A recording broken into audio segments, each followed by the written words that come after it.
Welcome, dear subscribers and curious listeners of my channel. Today I want to discuss a few moments from the world of Harry Potter that don't quite align with the logic or internal rules of the universe created by J.K. Rowling. We all love these books, but like any work of fiction, there are moments that raise questions. Enjoy the viewing. Number 1. Love potions. Control in the magical world.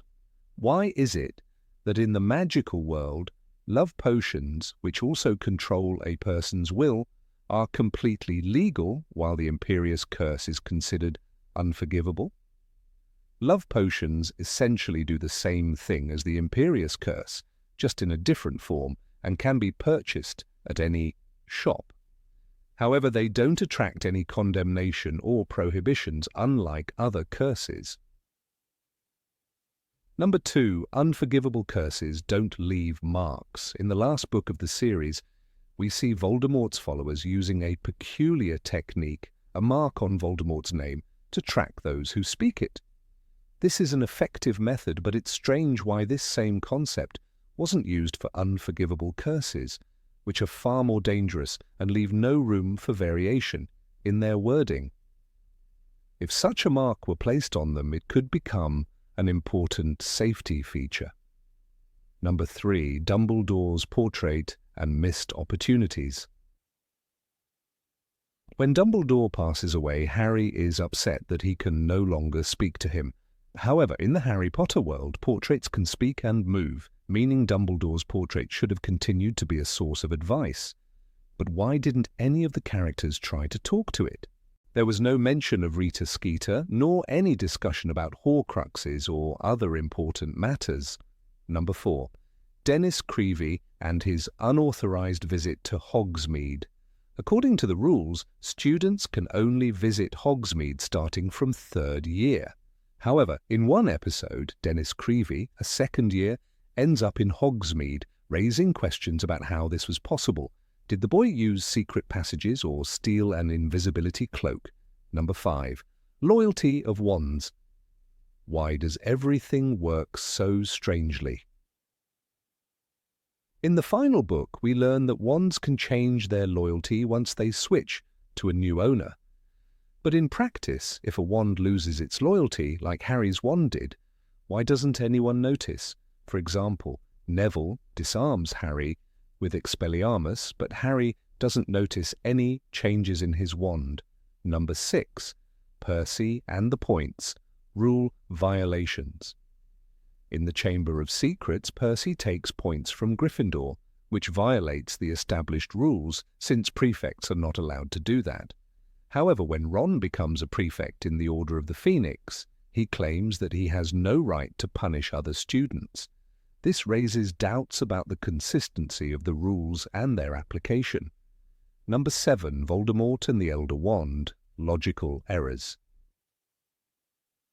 Voldemort believed that Snape was the owner of the Elder Wand and killed him to become its rightful master.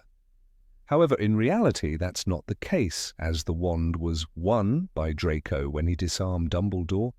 It's strange that Voldemort didn't account for this, considering himself the master of the wand. Number 8.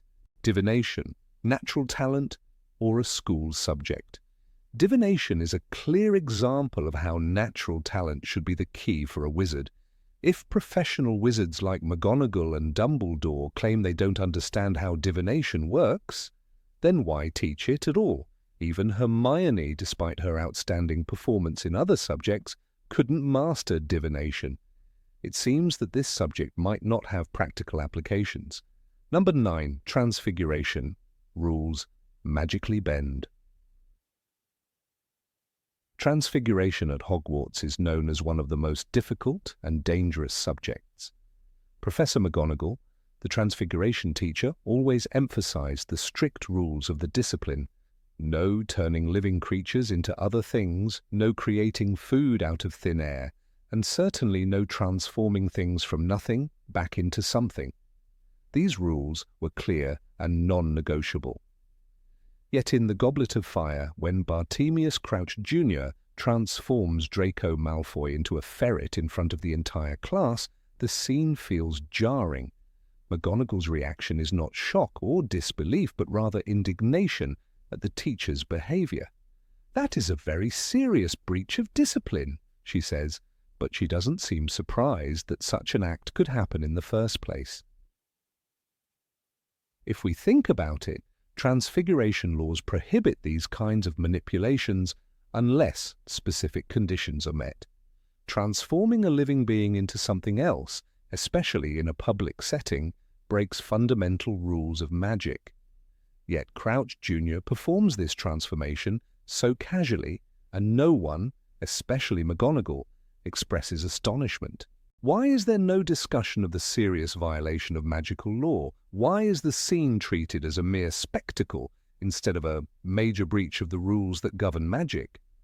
This inconsistency raises the question, how could someone so blatantly disregard the core principles of transfiguration without any real consequences? Number 10. Wizards know nothing about Muggles, somehow. In Order of the Phoenix, the Ministry of Magic displays an astounding ignorance of the Muggle world, even when it comes to basic technological devices and everyday objects. Arthur Weasley, despite his deep fascination with Muggle inventions, is one of the few who actively engages with Muggles, yet the general attitude of many witches and wizards is that of complete detachment from the non-magical world. In one memorable scene, Harry and Hermione are shocked when members of the Ministry, including Cornelius Fudge, are baffled by a simple Muggle camera. "What's that?" Fudge asks, staring at the camera as if it were an alien artifact. Given that many wizards come from mixed families, like Hermione Granger, whose parents are both Muggles, this ignorance is hard to believe. How is it possible that such basic elements of Muggle life remain so foreign to the wizarding world? These are wizards who attend Hogwarts with Muggle-born students and, like Arthur, even interact with Muggle institutions. The fact that they remain so uninformed about Muggle technology and culture feels forced and inconsistent with the world Rowling has created. The story presents wizards and Muggles as living parallel lives, but this seemingly deliberate ignorance of the Muggle world seems more like a plot device to create tension rather than a logical part of the magical universe. It's hard to accept that after so many years of interaction, wizards could be so unaware of simple Muggle realities. Number 11. Polyjuice Potion suddenly got easy. In the Chamber of Secrets, we're told that the Polyjuice Potion is a complicated and dangerous brew. It requires rare ingredients, a specific method, and weeks of preparation. Hermione, a brilliant student, spends days working on it, and even then, it doesn't go according to plan. "It's one of the most difficult potions to brew," she explains, stressing the potion's complexity and the risks involved. The potion is a symbol of magical mastery, and its challenges are emphasized as part of the story's difficulty. However, in the Goblet of Fire and beyond, the Polyjuice Potion becomes almost trivial. Bartemius Crouch Jr., disguised as Mad-Eye Moody, uses it regularly, changing his appearance over and over without any apparent difficulty. It's mentioned casually as if it were a normal part of everyday wizarding life. "It's just the Polyjuice Potion," says Harry, Ron, and Hermione in the Deathly Hallows when they stockpile it, seemingly without much thought. They brew a massive supply as though it were as simple as making tea. This sudden shift in how the potion is treated raises some significant questions. If the Polyjuice Potion is as difficult and dangerous as it was first described, how did it become so accessible? Why were Harry, Ron, and Hermione able to brew it so easily? Or why did Bartemius Crouch Jr. have an unlimited supply for an entire year? The potion that once symbolized complexity and danger has now become commonplace, and the drastic shift in how it's used feels like a break in the narrative's internal logic. Number 12. Hogwarts, impenetrable. Protection is paper thin. Hogwarts is known as one of the most protected places in the wizarding world. It is said that no one can just apparate or disapparate inside its walls. The enchantments guarding the school are supposed to be foolproof, keeping anyone from entering or leaving without permission. Yet, in the Goblet of Fire, the Triwizard Cup turns out to be a portal that easily transports Harry and Cedric Diggory far beyond the castle grounds. The cup was a portkey, Harry realizes, stunned, as they are whisked away to the graveyard. A simple, magical object, turned into a gateway, bypasses all the supposedly impenetrable defenses of Hogwarts. This raises an obvious question. Why wasn't such a simple loophole in the castle's protection considered? If Voldemort could use something as basic as a portkey to bypass the castle's defenses, why hadn't anyone else thought of doing this before? The Triwizard Cup was sitting in plain sight, available to any participant in the tournament. It's hard to believe that this vulnerability wasn't noticed by the many skilled witches and wizards who guarded the castle over the years.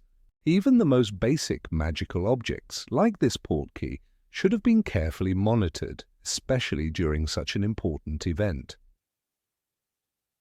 What's most perplexing is that despite all the powerful magic protecting Hogwarts for centuries, the simplest magical item can bypass these protections with ease.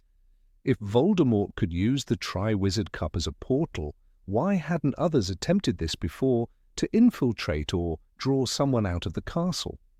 The ease with which the portkey works makes the elaborate magical defenses around Hogwarts seem almost irrelevant.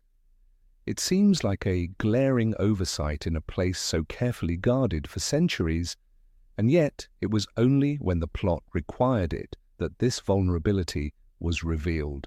Number 13. Time turners were a thing until they weren't.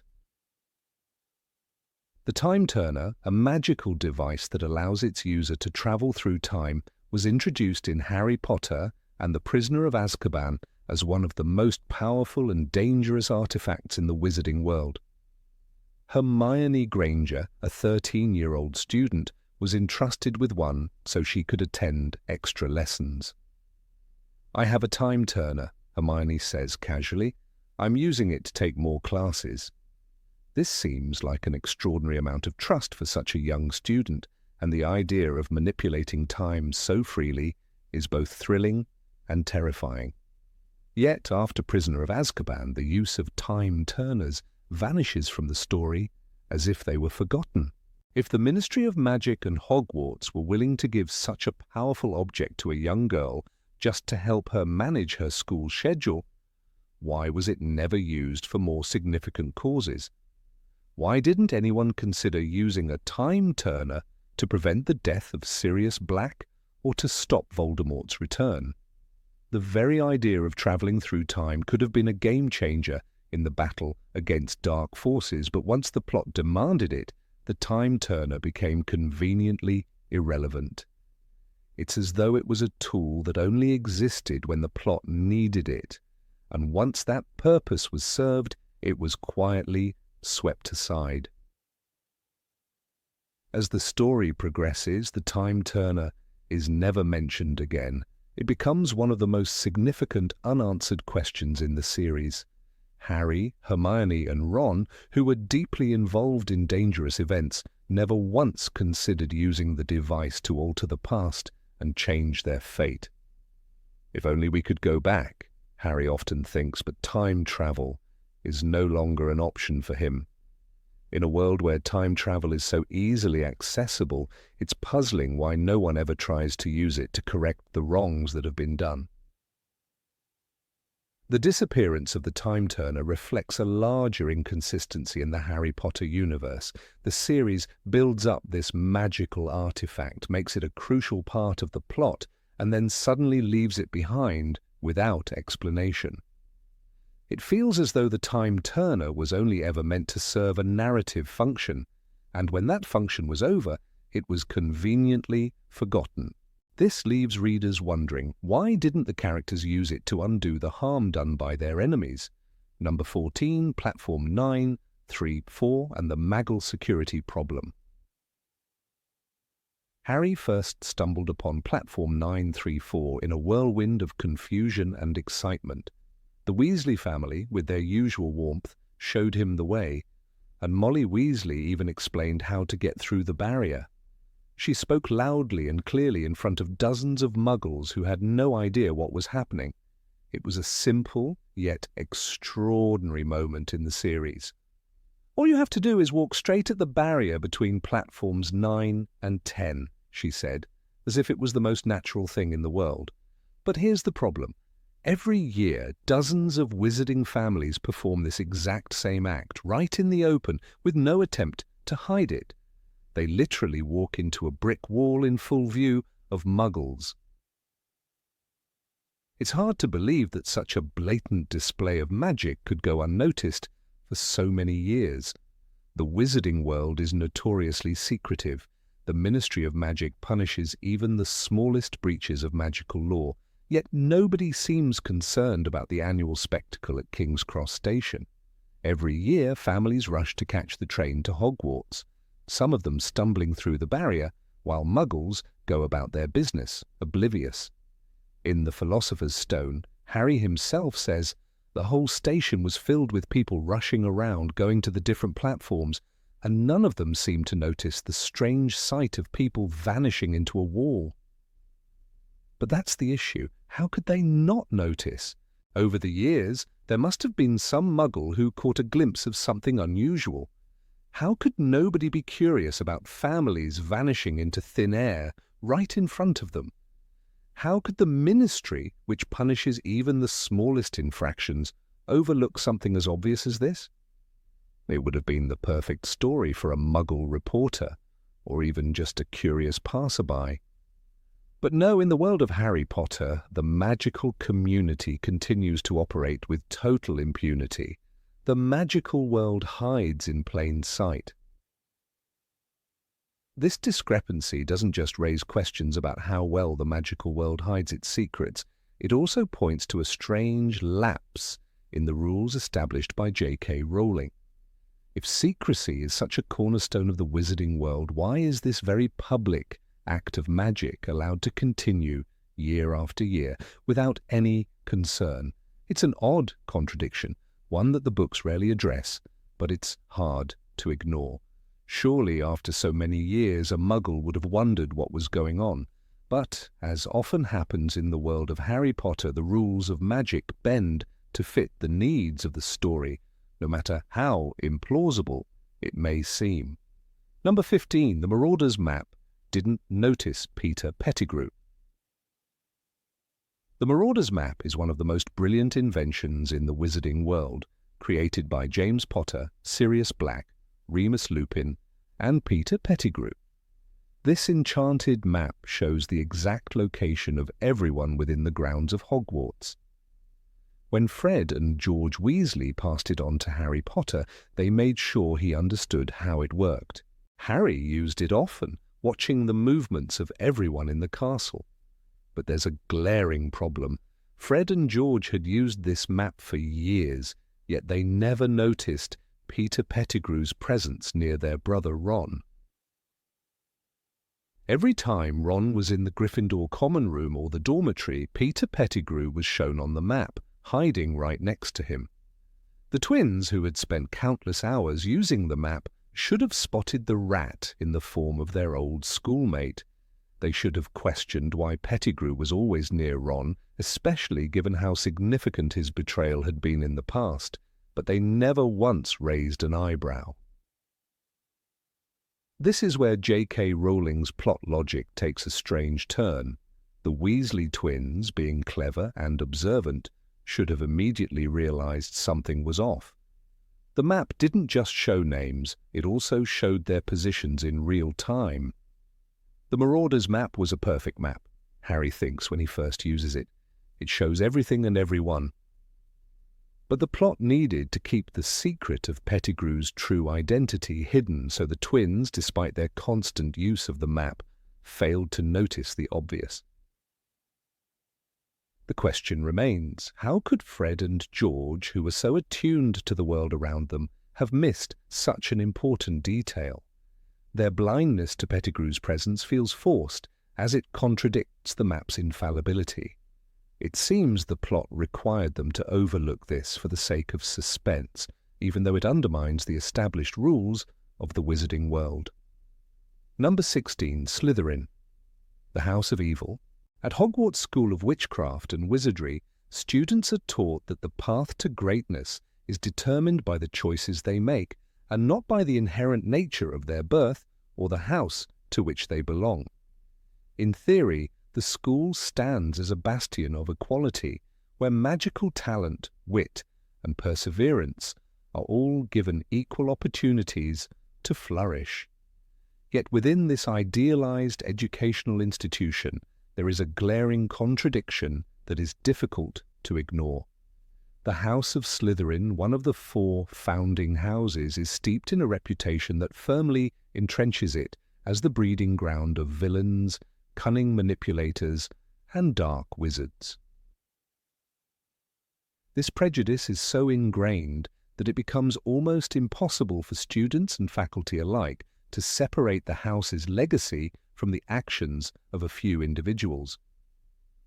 The question arises, how could a school built on the principles of unity and fairness allow such a deeply rooted stereotype to persist unchecked? Why, despite being one of Hogwarts' oldest and most respected houses, does Slytherin continue to be viewed with suspicion and hostility by both students and professors? The origins of Slytherin's poor reputation are easy to trace. Salazar Slytherin, one of the 4 founders of Hogwarts, is known for his extreme belief in the superiority of pure-blood wizards. This belief, which was manifest in his creation of the house that bears his name, set the foundation for a long-standing association between Slytherin House and elitism, prejudice, and dark magic. As the generations passed, this reputation was further solidified by the actions of certain high-profile Slytherins, such as Tom Riddle, the Dark Lord Voldemort, and his followers, the Death Eaters. Riddle's association with Slytherin House, along with his brutal pursuit of blood purity, left an indelible mark on the house's reputation. This connection between Slytherin and the dark forces of magic became so strongly ingrained that it became nearly impossible for future generations to view the house through anything but a narrow, prejudiced lens. This dark legacy is perpetuated within the very walls of Hogwarts itself. The students, particularly those from Gryffindor, Hufflepuff, and Ravenclaw, are quick to judge their Slytherin peers based on the actions of a few notorious individuals. Harry Potter himself, a Gryffindor by birth, grows up with an inherent disdain for Slytherin. He is taught to view Slytherins as enemies, largely because of the actions of figures like Draco Malfoy, whose antagonistic behavior makes him the perfect embodiment of the house's negative traits. From the very first day at Hogwarts, Harry is taught to distrust Slytherin students, especially when Malfoy, a proud member of the house, attempts to befriend him with an offer to join his team. This early interaction sets the tone for the conflict that will persist throughout the series, and Harry's wariness of Slytherin is compounded by the general opinion of the house in the wizarding world. Yet this bias is not exclusive to Harry and his friends. The faculty, too, seems to perpetuate this unspoken division. One glaring example of the faculty's complicity in perpetuating this divide is the behavior of Professor McGonagall. McGonagall, who is known for her strict yet fair demeanor, seems to believe that Slytherin students are inherently troublemakers. Her treatment of Draco Malfoy, who is regularly caught in schemes of mischief, contrasts sharply with the leniency she shows toward other students from different houses. Similarly, Professor Snape, a former Slytherin himself, clearly has a personal vendetta against Harry, which is not surprising given their complicated history. Despite being a member of the house in question, Snape rarely defends Slytherins from the prejudice they face, and instead seems to exacerbate it by showing favoritism towards students of his own house. The most glaring example of this is the way Snape interacts with Harry throughout their school years. Rather than seeing Harry as an individual, Snape projects his personal animosity toward the Potters onto Harry, using his position as a professor to punish him at every opportunity. In doing so, Snape perpetuates the stereotype that Slytherins are always at odds with Gryffindors, thus reinforcing the school's divisions. The most troubling aspect of this ongoing division is the lack of effort on the part of the Hogwarts administration to address the systemic prejudice against Slytherin House. Despite the overarching belief in the importance of unity, there is no apparent initiative to combat the bias against one of the school's foundational houses. Dumbledore, the revered headmaster, is particularly culpable in this regard. As a man of profound wisdom and moral clarity, one would expect Dumbledore to intervene and make a concerted effort to foster an environment of true inclusivity, especially when it comes to Slytherin. Yet Dumbledore remains passive in the face of this divisiveness. He is content to let the biases of the students and even some of the teachers go unchallenged. This lack of intervention speaks volumes about the underlying issues at Hogwarts. It suggests that despite the school's official motto, Draco dormiens nunquam titillandus, never tickle a sleeping dragon, the reality of life at Hogwarts is far from fair and equal. The perpetuation of stereotypes about Slytherin House not only undermines the school's commitment to unity, but it also stifles the potential of countless students who may have been unfairly judged based on the actions of others. Number 17, Triwizard Tournament, no safety, all drama. The Triwizard Tournament, a prestigious event in the wizarding world, was designed to showcase the magical prowess of young students, but behind the gleaming facade of honor and tradition lay a critical flaw that challenged the very logic of its safety measures. This competition, celebrated across magical communities, attracted the best young witches and wizards from 3 prestigious schools, Hogwarts, Beauxbaton, and Durmstrang. Its reputation was built upon a history that mixed admiration with fear, not least because of the intense and life-threatening challenges it posed to its competitors. For years, this tournament had been banned due to the alarming number of casualties among its participants. The risk was simply too great, a fact made tragically clear by the tournament's dark history. Yet despite this, the competition was revived during Harry Potter's 4th year, and the world watched as the next generation of young witches and wizards walked into the arena, their lives hanging in the balance. What was most puzzling, however, was the overwhelming assurance given by the organizers regarding the safety of the students. They insisted time and again that every precaution was taken, that the students would be well protected, and that the risks were manageable. Professor McGonagall, in particular, repeatedly voiced the priority placed on safety, stressing that every possible effort would be made to shield the competitors from harm. Yet, when the first challenge of the tournament unfolded, the glaring contradictions between the assurances of safety and the apparent dangers began to surface. The first task, a dragon challenge, was an event designed to test the students' courage and magical abilities under pressure. The task was simple enough in theory. Each competitor had to retrieve a golden egg guarded by a dragon.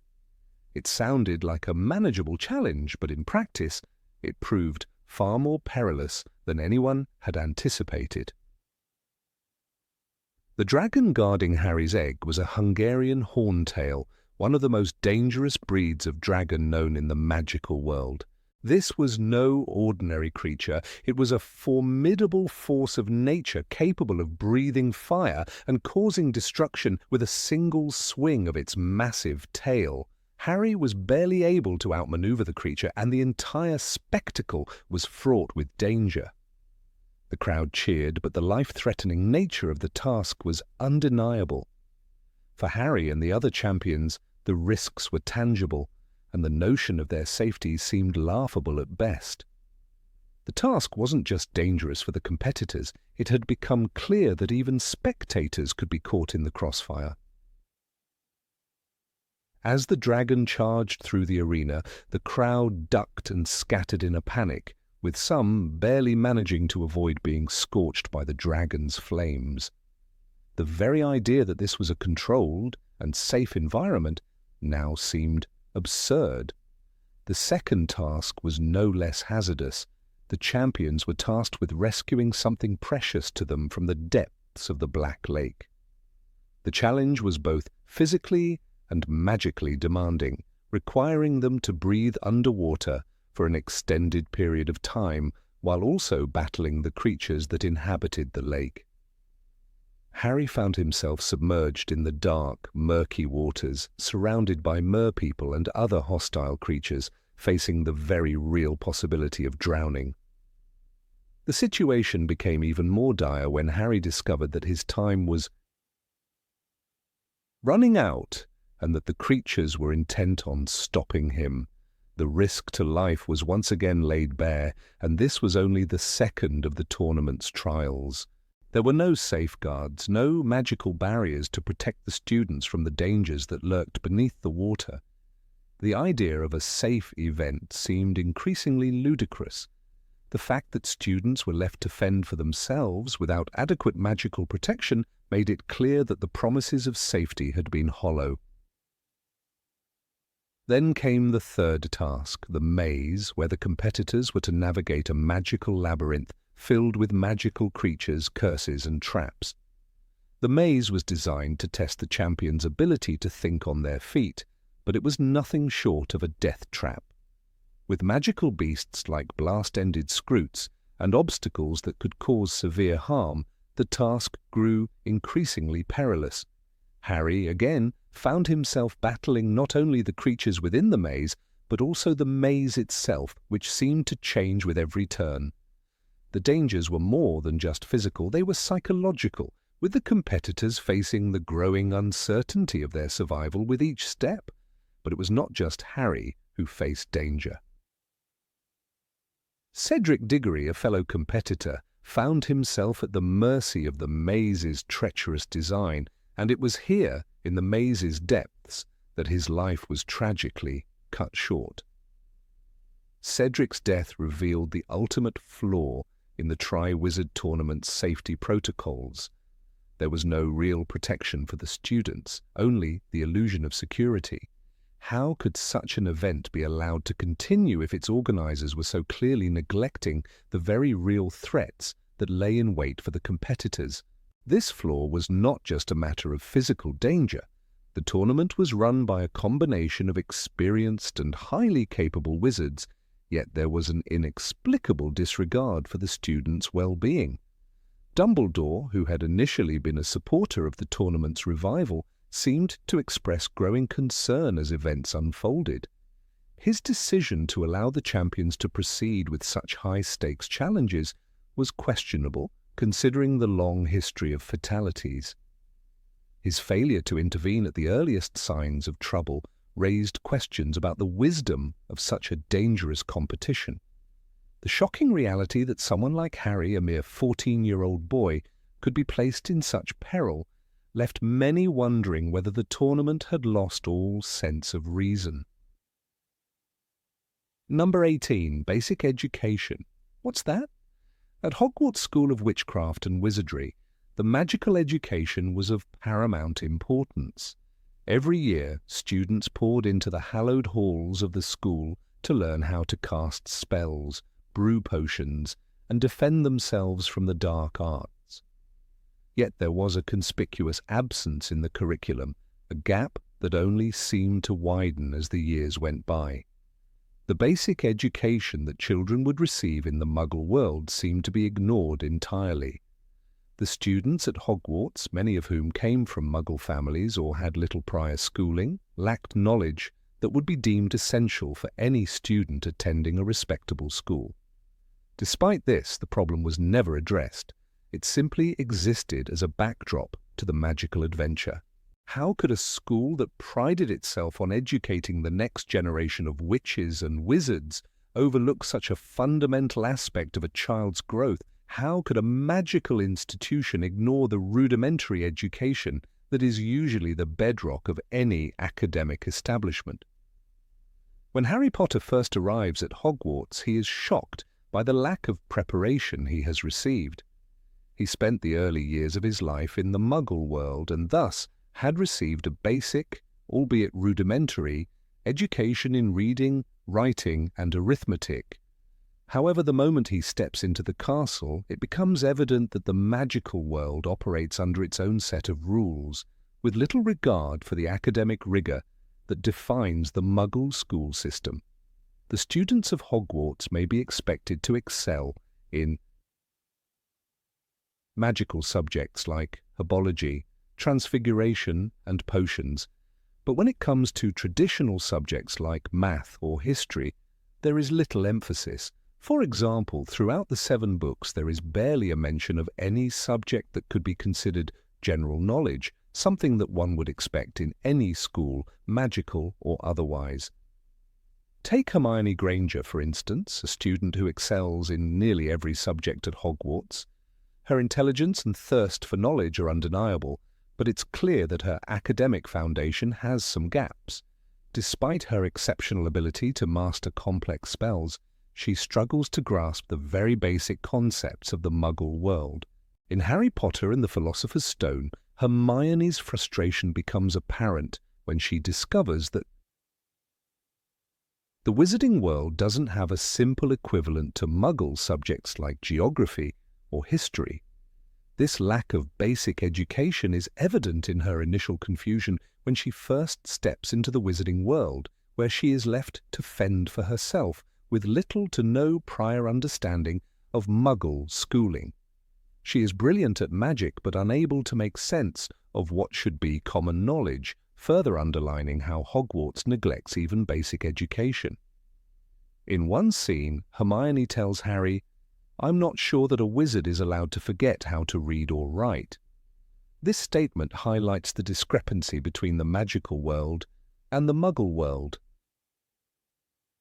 It's a reflection of how little emphasis is placed on practical knowledge, as though certain subjects aren't necessary for wizards, leaving their knowledge base disturbingly incomplete.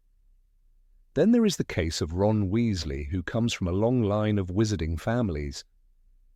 Despite this, Ron's education before attending Hogwarts is incredibly limited.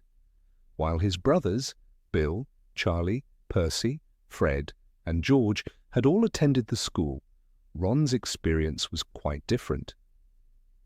He had been raised in a household with strong magical traditions but little interest in Muggle studies.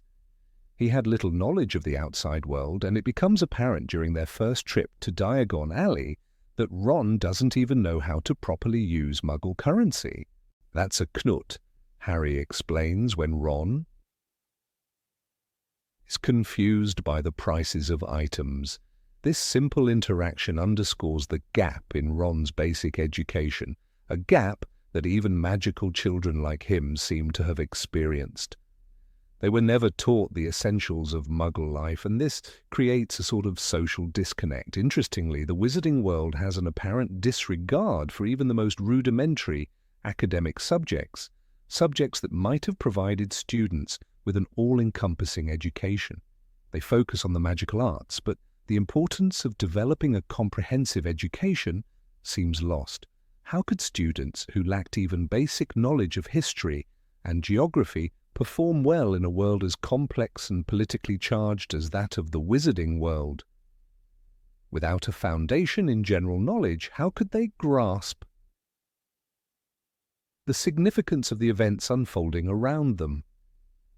These questions linger throughout the series, yet the narrative moves forward, never pausing to question the consequences of such gaps in the student's education. Take the famous scene from Harry Potter and the Goblet of Fire, when Harry faces the Triwizard Tournament. Despite being a talented wizard, Harry has no prior knowledge of the political landscape that surrounds the tournament or the ramifications of the event. he is thrown into a competition that pits students against magical creatures and traps, but there is no real educational preparation for the event. How could a school dedicated to preparing young minds for the wizarding world not prepare them for the world beyond magical spells? The tournament itself is a testament to how poorly the students are prepared for real-world challenges, as many of them are unprepared for the horrors they must face in the tasks. These events show a striking lack of attention to practical, world-centered education, leaving Harry and his friends to navigate complex situations with little to no prior preparation. Number 19, the trace tracks everyone and no one. In the Harry Potter series, one of the most intriguing aspects of the magical world is the regulation of magic by the Ministry of Magic. For young witches and wizards, the use of magic outside of Hogwarts before the age of 17 is strictly prohibited.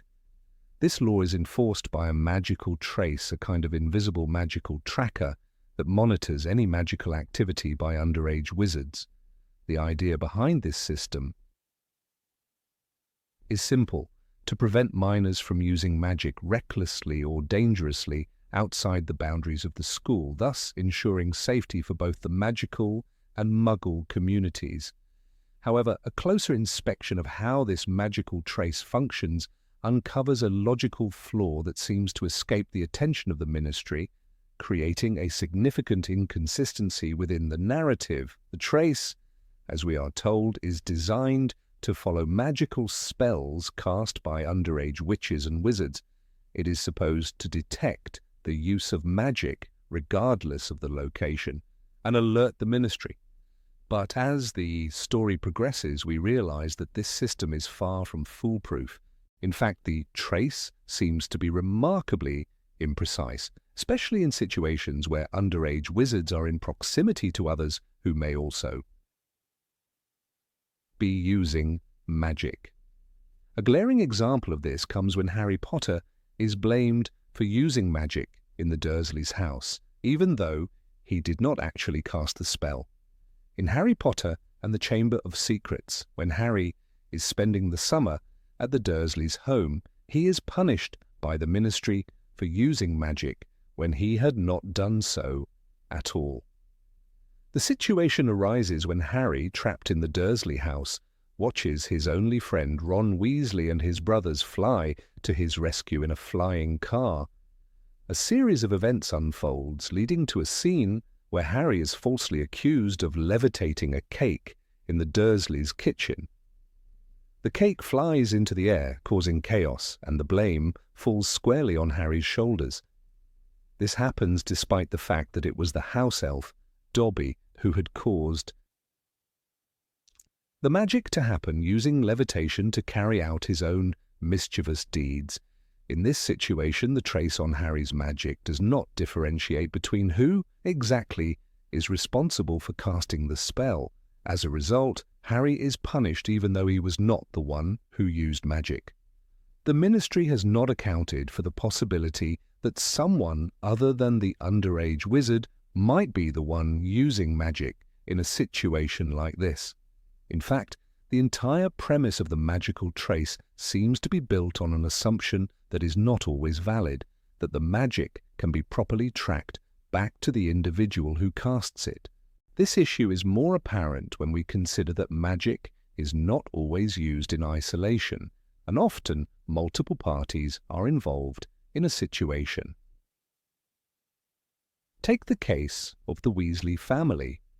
In Harry Potter and the Goblet of Fire, when Harry is spending time at the Burrow, it is clear that magic is being used regularly by the members of the Weasley family, all of whom are underage. However, the magical trace does not seem to pick up on these actions in the same way it does when Harry is alone or with other underage wizards.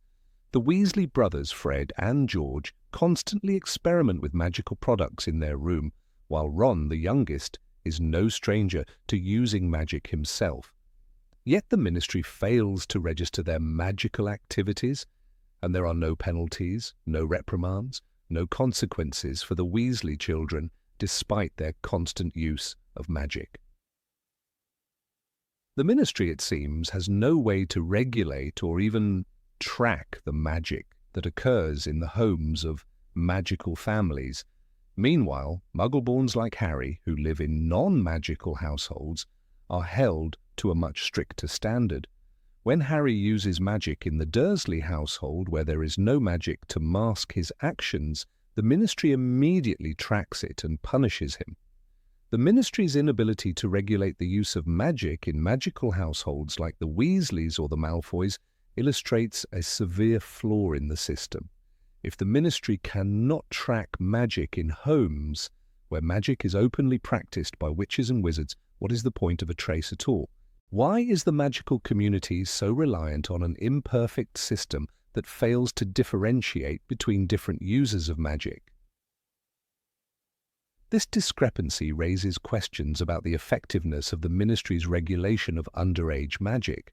After all, the trace is supposed to detect the magic no matter where it is used, but it fails to account for the different circumstances that might arise.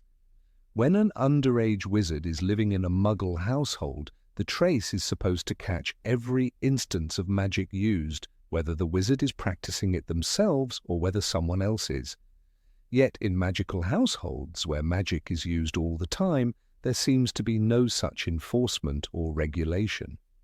The entire system relies on a rather simple-minded idea that magic can be easily tracked back to a specific individual, but that idea crumbles when examined more closely.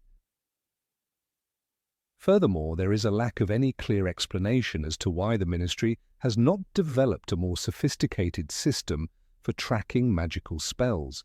The magical trace, as it is described, appears to be a rudimentary tool that is unable to differentiate between different users of magic.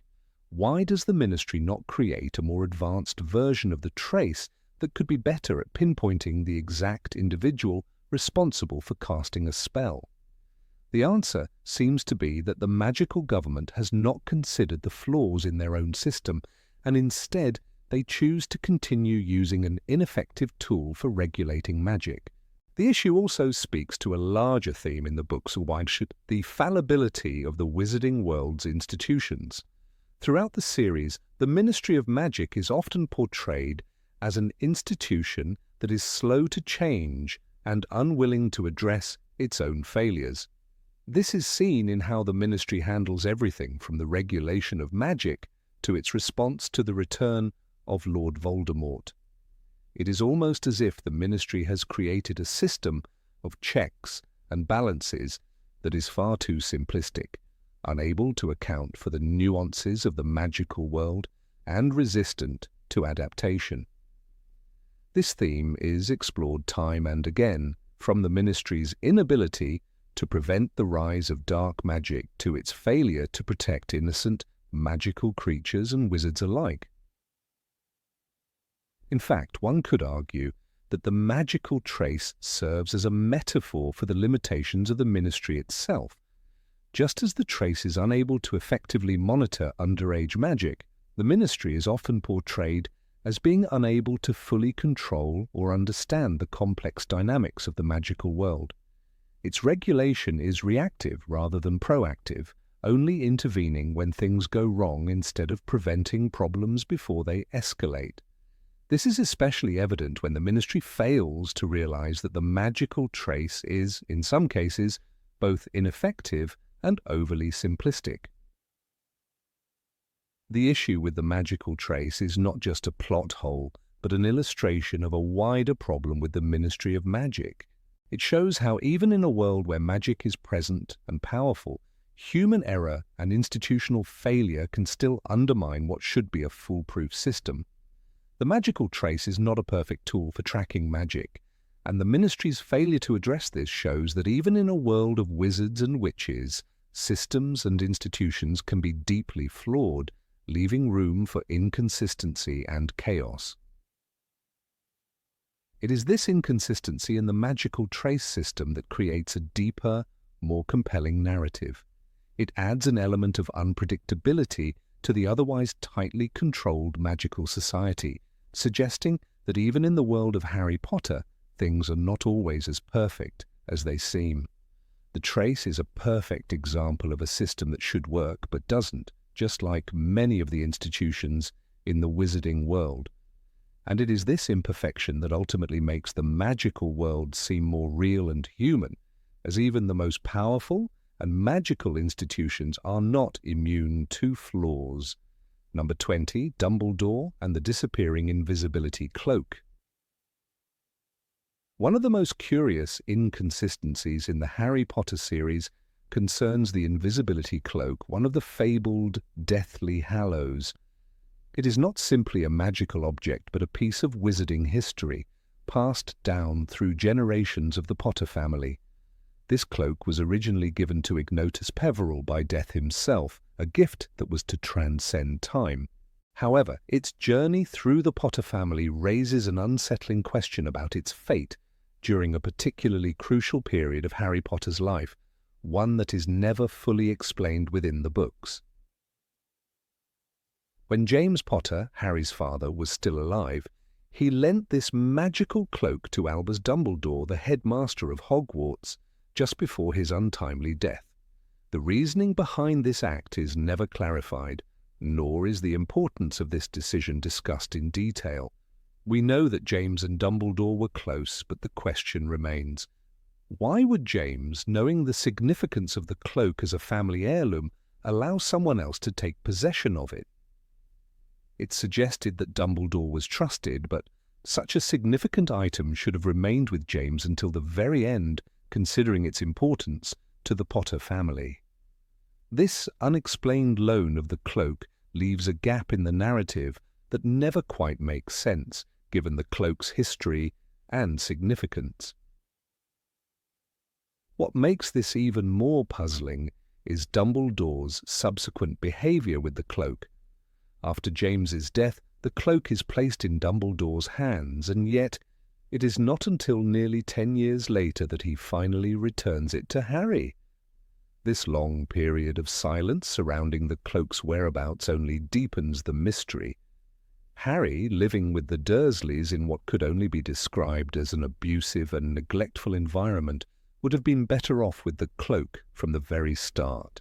The cloak could have offered him the protection and comfort that he so desperately needed during those early, formative years when he was subjected to the cruelty of his aunt and uncle. And yet, Dumbledore does not seem to think it important to offer Harry this simple yet powerful gift.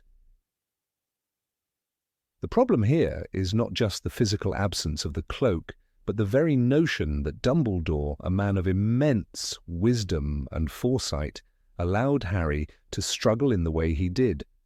The cloak would have been an invaluable tool for Harry, giving him an immediate advantage in many situations. The Dursleys, for example, would have been none the wiser if Harry had been able to disappear at will. Yet this opportunity is denied to him for nearly a decade. One could argue that Dumbledore, in his infinite wisdom, had a plan, but it's unclear what that plan could have been.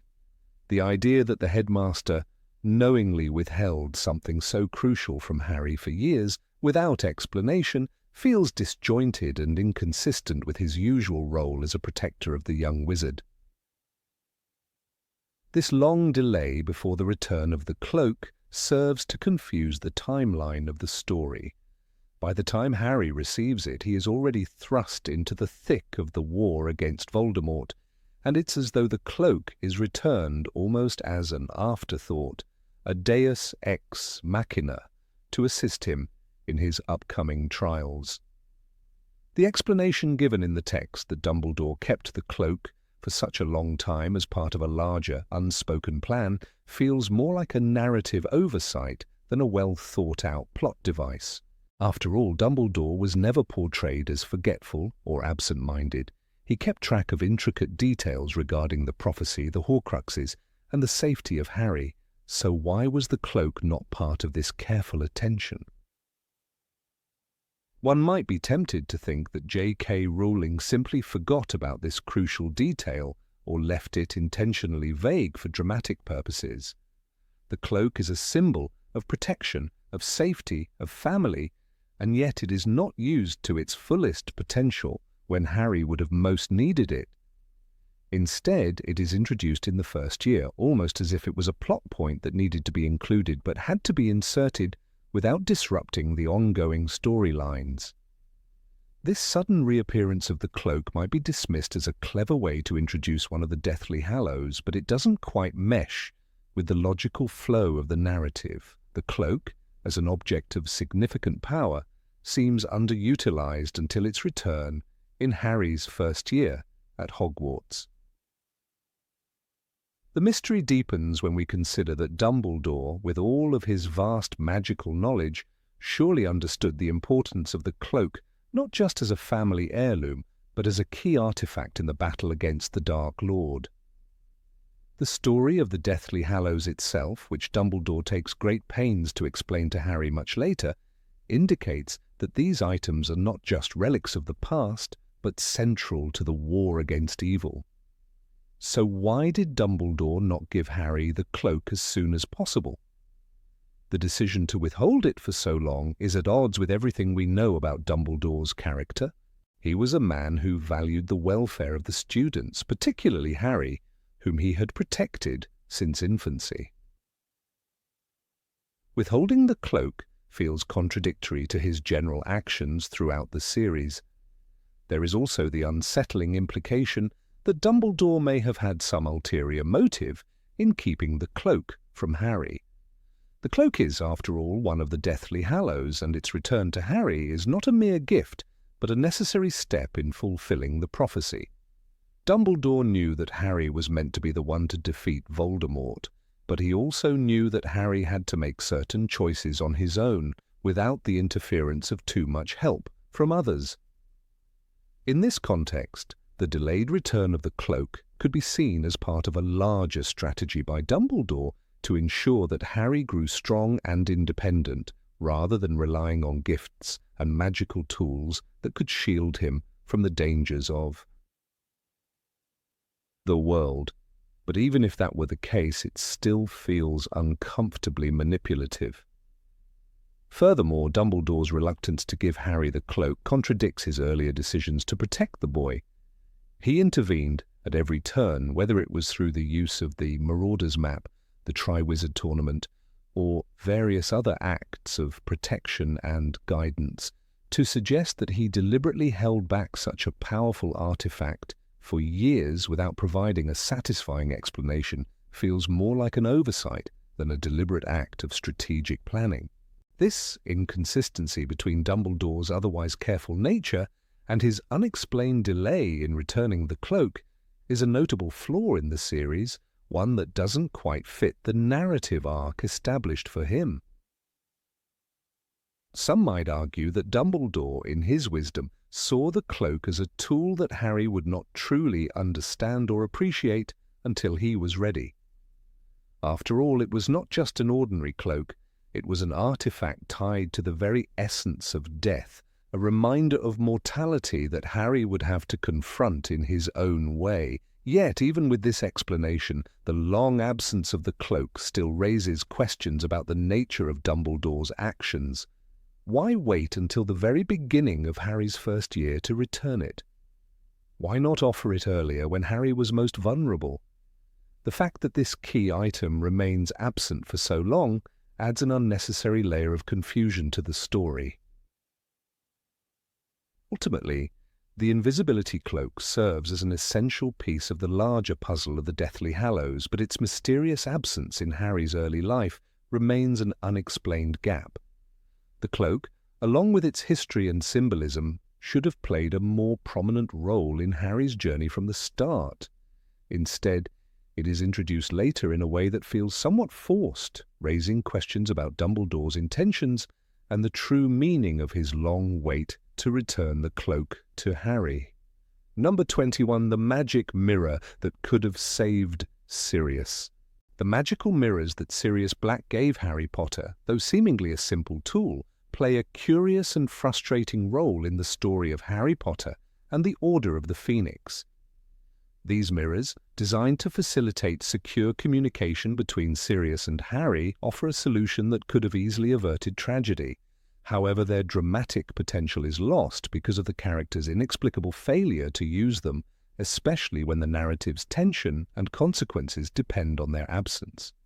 This plot decision raises questions not just about the character's actions, but about the logic of the story itself, and it is a glaring case where the plot's requirements override the established rules of the magical world.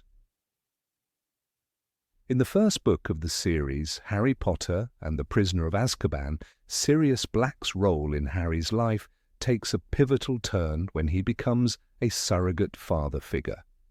The bond between them strengthens when Sirius gives Harry a mirror, telling him that if Harry ever needs him, he can use it to call for help. The mirror, a simple yet powerful tool, is an artifact designed to bridge the vast distances between them, ensuring Harry has someone to turn to in times of need. It is clear that this object has the potential to serve as a lifeline, something that could have saved Harry, and by extension the entire series, countless hardships. Yet the mirrors are oddly absent at critical moments, raising a conspicuous gap in the plot's otherwise intricate web of magical tools and solutions. When Harry is captured in the Ministry of Magic during the battle with Death Eaters, he faces a dire situation, one that could easily have been averted had he remembered the mirror. The Ministry is in chaos, and Harry, along with his friends, is fighting for survival. He is separated from the group, desperate for a way to get help.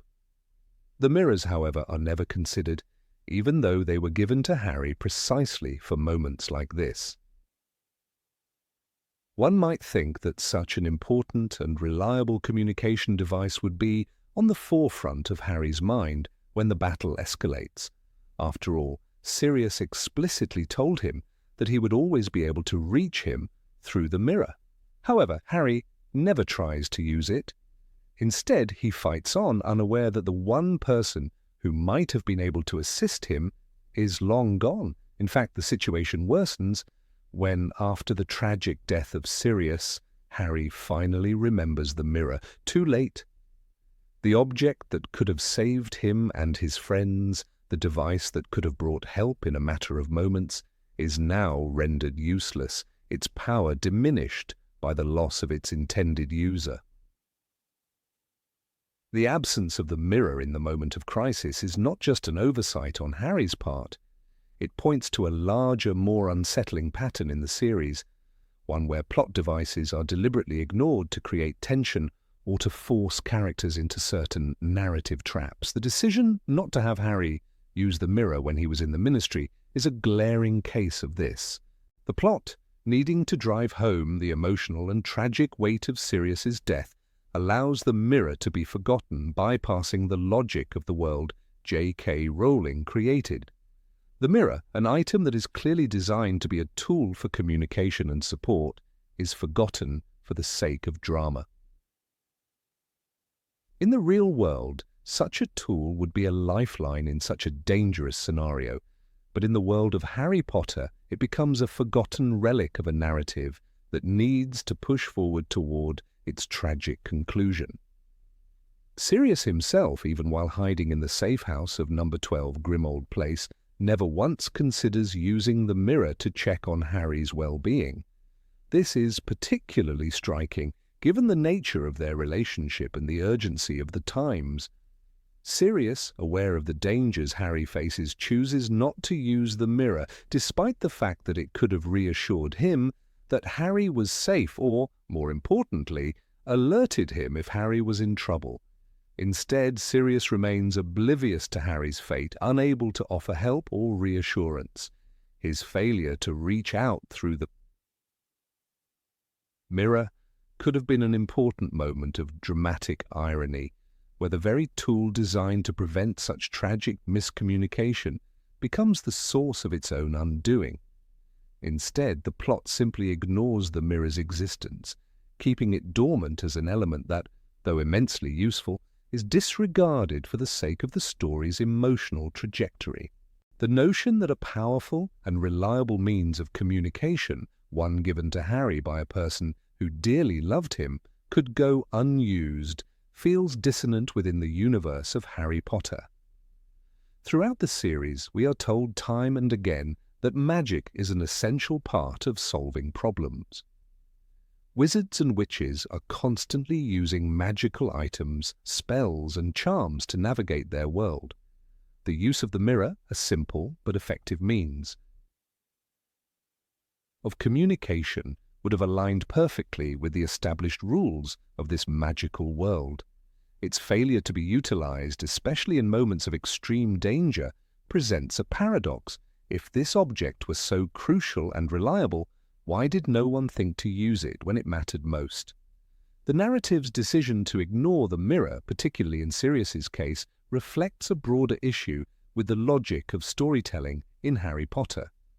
While the series often seeks to imbue its characters with agency, growth, and complexity, it also frequently relies on characters making decisions that serve the plot, even if those decisions contradict what seems logical in the context of their established traits and abilities.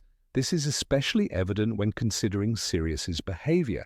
He is portrayed as a character who deeply cares for Harry, someone who is fiercely protective and willing to go to great lengths for his godson's safety. The idea that he would not consider using the mirror in a time of uncertainty is difficult to reconcile with the character we know. Sirius's failure to check on Harry, especially after his dangerous escapades, seems more like a forced plot decision than a natural character flaw. But perhaps even more frustrating is the fact that Harry, in his grief and confusion after Sirius's death, remembers the mirror too late. It is a powerful moment of realization, but one that feels like a dramatic cheat. In the moment when Harry could have used the mirror to bring some closure to his relationship with Sirius, it becomes an object of regret rather than a useful tool. The grief Harry experiences over this missed opportunity is poignant, but it also feels manufactured by the narrative.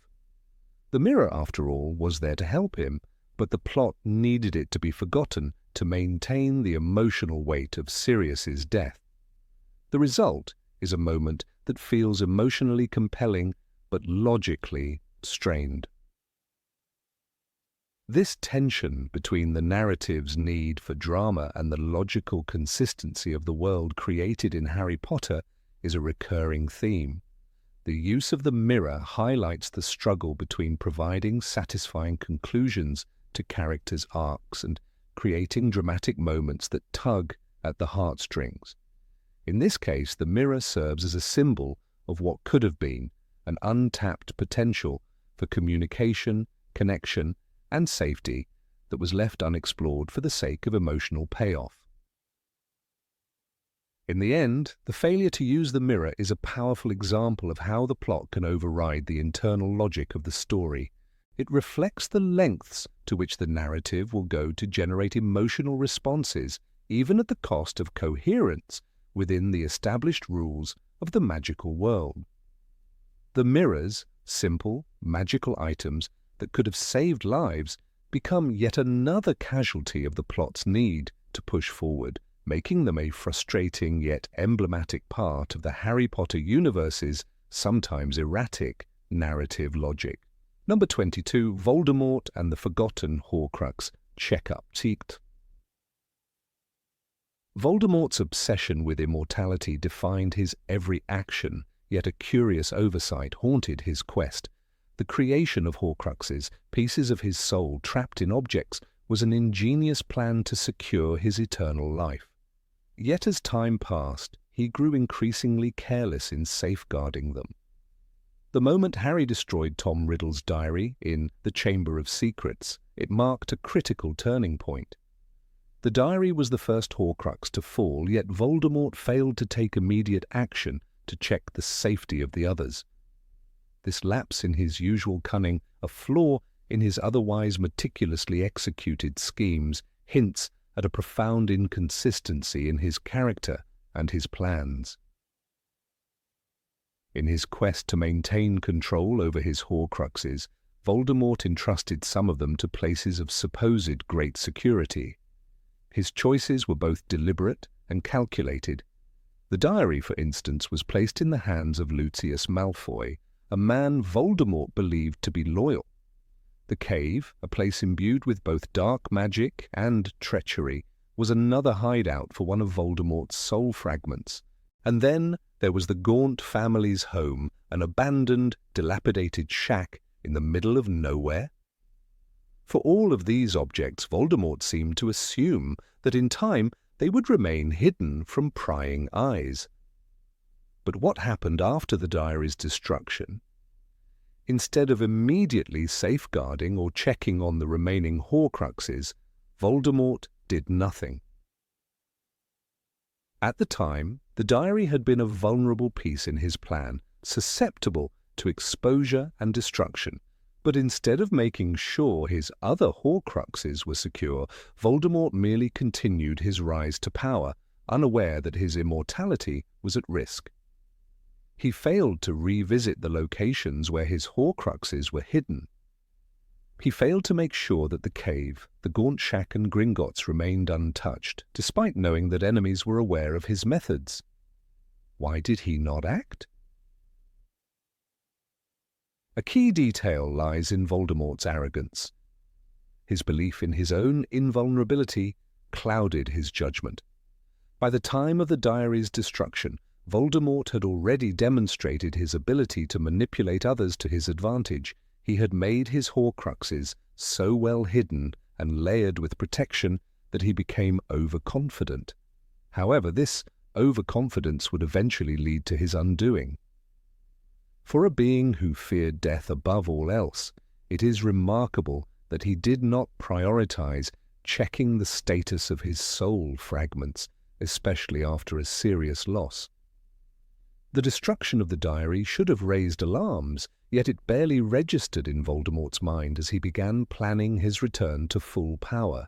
Voldemort's disregard for the safety of his Horcruxes is even more perplexing when we consider the particular danger they posed to him. Each Horcrux held a piece of his very soul, a soul that could be destroyed if the object containing it was harmed. The idea of splitting his soul into multiple parts was his way of making himself essentially immortal. Yet he failed to account for the possibility that someone, like Harry, would actively seek to destroy these pieces. In fact, Harry and his allies did exactly that, finding and destroying the Horcruxes one by one, and yet Voldemort never thought to check on the safety of these objects, even after realizing that his resurrection was tenuous at best. The situation grows even more baffling when we look at the security Voldemort placed on these objects. The cave where one of his Horcruxes was hidden contained formidable enchantments and protections. The very place was a trap designed to keep anyone from discovering what lay within. Yet when Harry and Dumbledore ventured there, the Horcrux was unguarded and vulnerable. The protections were not enough to stop them. The object was destroyed. This lapse in security was particularly astonishing, considering how much effort Voldemort had put into creating these protections in the first place. The fact that Voldemort never revisited the cave after the diary's destruction speaks to his surprising complacency. Then there was the vault at Gringotts, home to another one of Voldemort's Horcruxes. Vaults in Gringotts were known to be impenetrable, guarded by curses and dragons. This seemed the ultimate safeguard for one of Voldemort's most precious objects.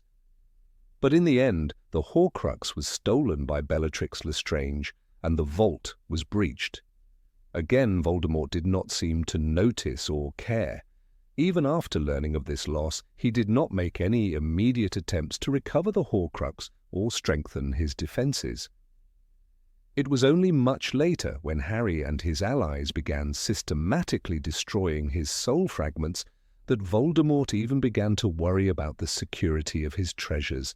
His utter lack of foresight was a dangerous flaw, one that ultimately contributed to his demise. Perhaps the most telling example of Voldemort's negligence can be found in the final Horcrux, the one hidden in the Gaunt Shack. The shack, The dilapidated home of Voldemort's ancestors was not a place of power or protection. It was a decaying ruin, abandoned and forgotten by most. Yet Voldemort still placed his final Horcrux there. Why would he choose such a place, and why would he not return to check on it, particularly after the diary was destroyed? This could be attributed to a sense of entitlement. Voldemort believed that his magical prowess was unparalleled and that no one could ever discover his secrets. But this misplaced belief led to his ultimate downfall. This disregard for the safety of his Horcruxes reflects an inherent flaw in Voldemort's character. He was so consumed with power and control that he failed to recognize the importance of vigilance. Despite the fact that his immortality depended on these objects, he failed to act when necessary. Perhaps this failure was born out of fear or overconfidence. After all, Voldemort had never truly understood the significance of the sacrifices others had made to stop him. Harry, Ron, and Hermione, along with the many other characters who aided in the fight, demonstrated an incredible level of persistence and bravery in their quest to destroy Voldemort's soul fragments. Voldemort's failure to notice the gradual destruction of his Horcruxes can be traced back to his refusal to acknowledge that his immortality was vulnerable. His fixation on power led him to neglect the one thing that could have kept him truly alive, his soul. Instead of checking on his Horcruxes and safeguarding them, he allowed his fear and arrogance to cloud his judgment. In doing so, he allowed his enemies the opportunity to undo all of his carefully crafted plans. By the time of the Battle of Hogwarts, Voldemort had already lost several of his Horcruxes. Yet in his arrogance, he still believed he was invincible. When Harry ultimately destroyed the final Horcrux, Voldemort's immortality was shattered. The very thing he had worked so hard to preserve was the cause of his destruction. It is almost poetic that a being so consumed with fear of death would ultimately be undone by his own carelessness. Had he taken even a moment to check on his Horcruxes, he may have discovered that the end was already closer than he ever imagined. Voldemort's failure to protect his Horcruxes is a testament to the fact that even the most brilliant of minds can make critical errors. His descent into oblivion was not only due to his obsessive quest for power, but also because of his inability to recognize that sometimes even the smallest mistake can lead to the greatest fall. The tragic irony of Voldemort's demise lies in the fact that he, who sought to be invincible, allowed his greatest vulnerability to remain unchecked until it was too late. Number 23. Magic can regrow. Bones but not fix glasses. In the magical world of Harry Potter, we are introduced to a universe where virtually anything is possible, where healing potions can mend broken bones within hours, and even the most severe curses can be undone with the right spell. The very essence of wizardry seems to defy the limits of the human body, making the seemingly impossible not only achievable but also common practice. Yet within this realm of boundless magical potential there lies a curious inconsistency, a glaring oversight that puzzles many fans and readers. This is the enigma of Harry Potter's persistent use of glasses, a symbol of his vulnerability, despite the fact that in this world his myopia, nearsightedness, could have been cured with ease. Throughout the series, Harry's glasses are a defining feature. They not only serve as a functional tool, but also act as a marker of his character, an orphaned boy marked by his past, constantly facing obstacles that are beyond his control. His glasses are a daily reminder of his normalcy, something that sets him apart from the many characters who seem to have access to magical solutions for every imaginable problem. Whether it's repairing a broken bone, brewing a cure for a venomous wound, or even reviving someone from the dead, as seen in the case of Harry's parents through his resurrection stone, the possibilities of magical medicine seem infinite. Yet Harry's sight remains imperfect, and this raises a curious question. Why does he continue to wear glasses when magical solutions are readily available? Madame Pomfrey, the matron at Hogwarts, is a character who epitomizes the healing capabilities of the wizarding world. Time and time again, she demonstrates her prowess in treating a vast array of ailments, from broken bones to magical poisonings. In Harry Potter and the Chamber of Secrets, she easily fixes Harry's arm after it's broken during a Quidditch match. The injury is fixed with a simple, healing charm in no time at all, showcasing the wizarding world's immense healing potential. So when Harry is seen clutching his glasses and suffering from the simple ailment of poor vision, it seems all the more odd. He is surrounded by people who have access to such extraordinary medical magic, and yet no one suggests that he seek treatment for his myopia. Not only does Madame Pomfrey perform extraordinary feats of magical healing, but so do other characters in the series. Take, for example, the moment in Harry Potter and the Goblet of Fire, when Harry's friend Cedric Diggory is fatally injured. He is revived through the resurrection spell by Harry, whose connection with his parents transcends death. But this act of magic is never questioned. The magical world makes the impossible seem trivial, so it seems strange that Harry, who often finds himself in dangerous situations, does not seek to improve his vision. One possible reason for this discrepancy is simply the narrative's disregard for the logical application of magic in these situations. The plot of the Harry Potter series, with its many twists and turns, focuses more on the characters' development and the overall themes of friendship, bravery, and the battle between good and evil. The idea of Harry seeking magical treatment for his eyes would have disrupted the flow of the story. It's a minor issue in the grand scheme of things, one that perhaps the author overlooked in favor of more pressing concerns like dark wizards, prophecy, and family secrets. Yet the fact that Harry's glasses are rarely mentioned in connection with magical solutions for his vision, and that none of his friends or mentors even bring up the possibility of a cure, adds an interesting layer of inconsistency to the plot. Moreover, Harry's reliance on his glasses as a tool for his identity adds an interesting thematic element. His glasses symbolize his vulnerability and his connection to the non-magical world. They are a constant reminder that despite his magical abilities, Harry is still an ordinary boy in many respects. He is constantly reminded of his differences from the wizarding world, as seen in his first experience with magic, when his Aunt Petunia makes sure he feels ordinary compared to his cousin Dudley. Harry's glasses therefore become an integral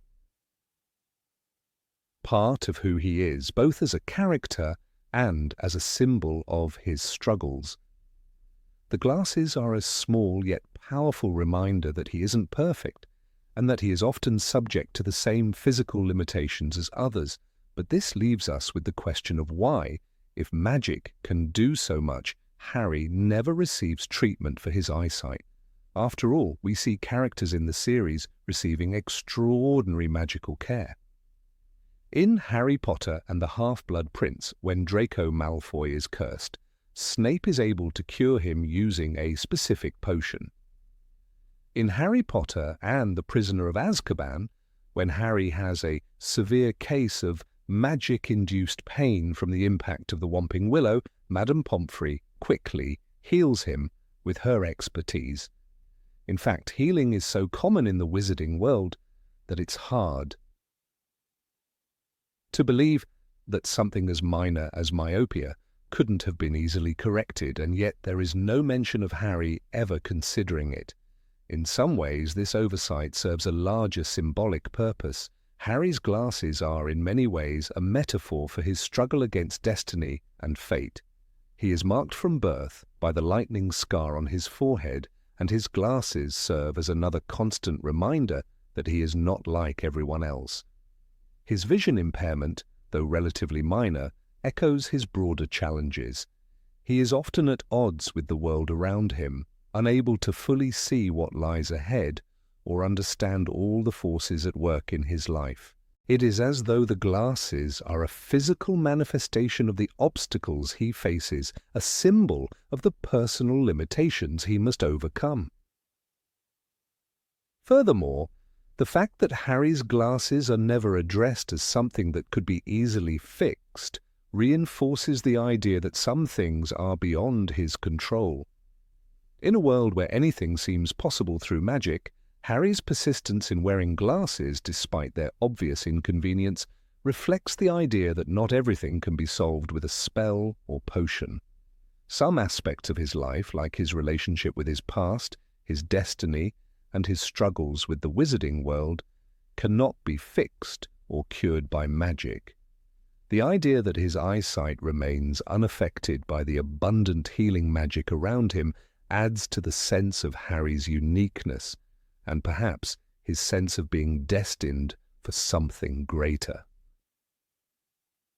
Throughout the books, Harry is portrayed as someone who is constantly learning, growing, and evolving. From the time he steps foot into the magical world at age 11, he begins to confront the mysteries of his past and his connection to the Dark Lord.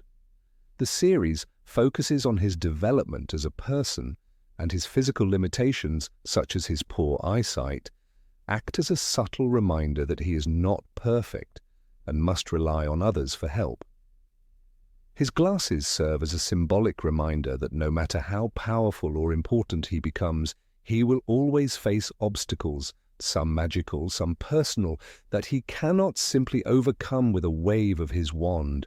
In the end, the question of why Harry Potter never receives magical treatment for his vision remains an intriguing one. Perhaps it is simply an oversight on the part of the author, or perhaps it is a deliberate choice to maintain Harry's connection to the ordinary world, even in the midst of a fantastical adventure. Whatever the reason, Harry's glasses remain a small but significant aspect of his character, representing both his limitations and his resilience in the face of adversity. Despite the abundance of magical solutions, the fact that Harry never has his eyesight cured reinforces the idea that no matter how extraordinary his life may be, he is still, in many ways, just a boy, one who must face the world with imperfect vision and the hope that he can find his way through it. Number 24. Arthur Weasley's Muggle obsession makes no sense. Arthur Weasley, one of the most beloved and endearing characters in the Harry Potter series, is well known for his passion for the Muggle world. His fascination with Muggle inventions, technology, and customs is both charming and puzzling, especially given his position in the wizarding world. Arthur Weasley works in the Ministry of Magic, specifically in the Department for the Regulation and Control of Magical Creatures, where he is responsible for overseeing the use of Muggle inventions by wizards. His department is tasked with preventing the misuse of Muggle devices by magical individuals who might not understand the consequences of using Muggle technology inappropriately. With this responsibility, one might expect Arthur to be a thorough expert in Muggle life, or at least to possess a basic understanding of it. However, the series frequently portrays Arthur as utterly clueless about the most fundamental aspects of Muggle technology, creating a curious contradiction that undermines the very logic of his role. In numerous instances throughout the books, Arthur's ignorance about Muggle objects is highlighted. One such example is when he encounters a rubber duck for the first time. Despite having spent years working in the Ministry with the task of understanding Muggle devices, Arthur has no idea what a rubber duck is used for. It seems inconceivable that someone in his position would be so unfamiliar with such a basic and ubiquitous object. He even exclaims in wonderment that it quacks when squeezed, as he has never encountered one before. This scene, though amusing, raises an important question. How can Arthur be entrusted with such an essential role if he cannot grasp even the most basic aspects of Muggle life. His enthusiasm for Muggle technology is endearing, but it also appears to be a naive and somewhat superficial interest. What makes Arthur's lack of knowledge even more perplexing is his position as the head of a department that deals specifically with Muggle inventions. The irony of his role becomes evident when one considers the responsibilities that he bears. Arthur is responsible for ensuring that magical folk do not misuse Muggle inventions, yet he seems to have little to no understanding of the workings of these devices. It is as though he is completely detached from the very world he is supposed to regulate. This discrepancy between his job and his abilities hints at a deeper, more troubling flaw in the way the wizarding world interacts with the Muggle world. It is important to recognize that Arthur's ignorance is not just limited to rubber ducks. His understanding of Muggle technology is consistently depicted as limited and occasionally absurd. One of the most striking examples occurs when Arthur is baffled by the concept of an electric plug. In Harry Potter and the Chamber of Secrets, when Arthur and his family travel to the Burrow's kitchen, Arthur struggles to figure out how to use the Muggle toaster. He fiddles with the device for a considerable amount of time, failing to understand how to make it work. He even wonders aloud why the toast won't pop out on its own when it's done, which again seems almost unbelievable given the nature of his role. How could someone who spends his days working with Muggle inventions be so hopelessly inept at using them? In addition to these instances, Arthur's confusion extends to more practical and essential devices such as the telephone. He has no idea how a telephone works, which is a striking oversight for someone who is supposed to be an expert in Muggle technology. At one point, Arthur becomes completely flustered when he tries to use a telephone to call the Ministry of Magic. He is completely unaware of how to dial a number or how the communication system works. His bewilderment about such a fundamental tool of communication highlights his lack of practical knowledge about Muggles, despite his apparent interest in them. Perhaps the most striking example of Arthur's lack of understanding comes in Harry Potter and the Prisoner of Azkaban. In this book, Arthur is confronted with the concept of a Muggle car alarm, device that he cannot comprehend. As the Weasley family drives in the flying car, Arthur expresses his confusion about the purpose of the car alarm, which goes off as they drive through the streets of London. This scene underscores the absurdity of Arthur's position.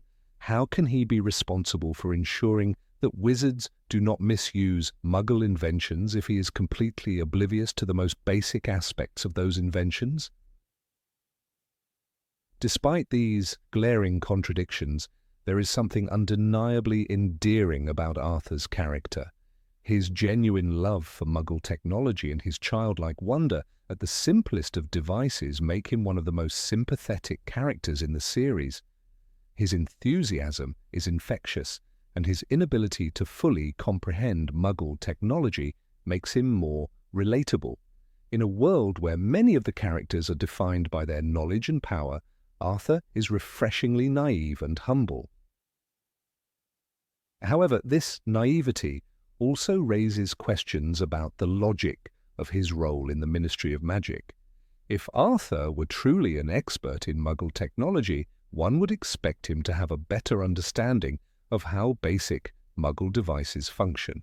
His role is to protect Muggles from the misuse of their inventions, but how can he effectively do this if he cannot even operate a toaster?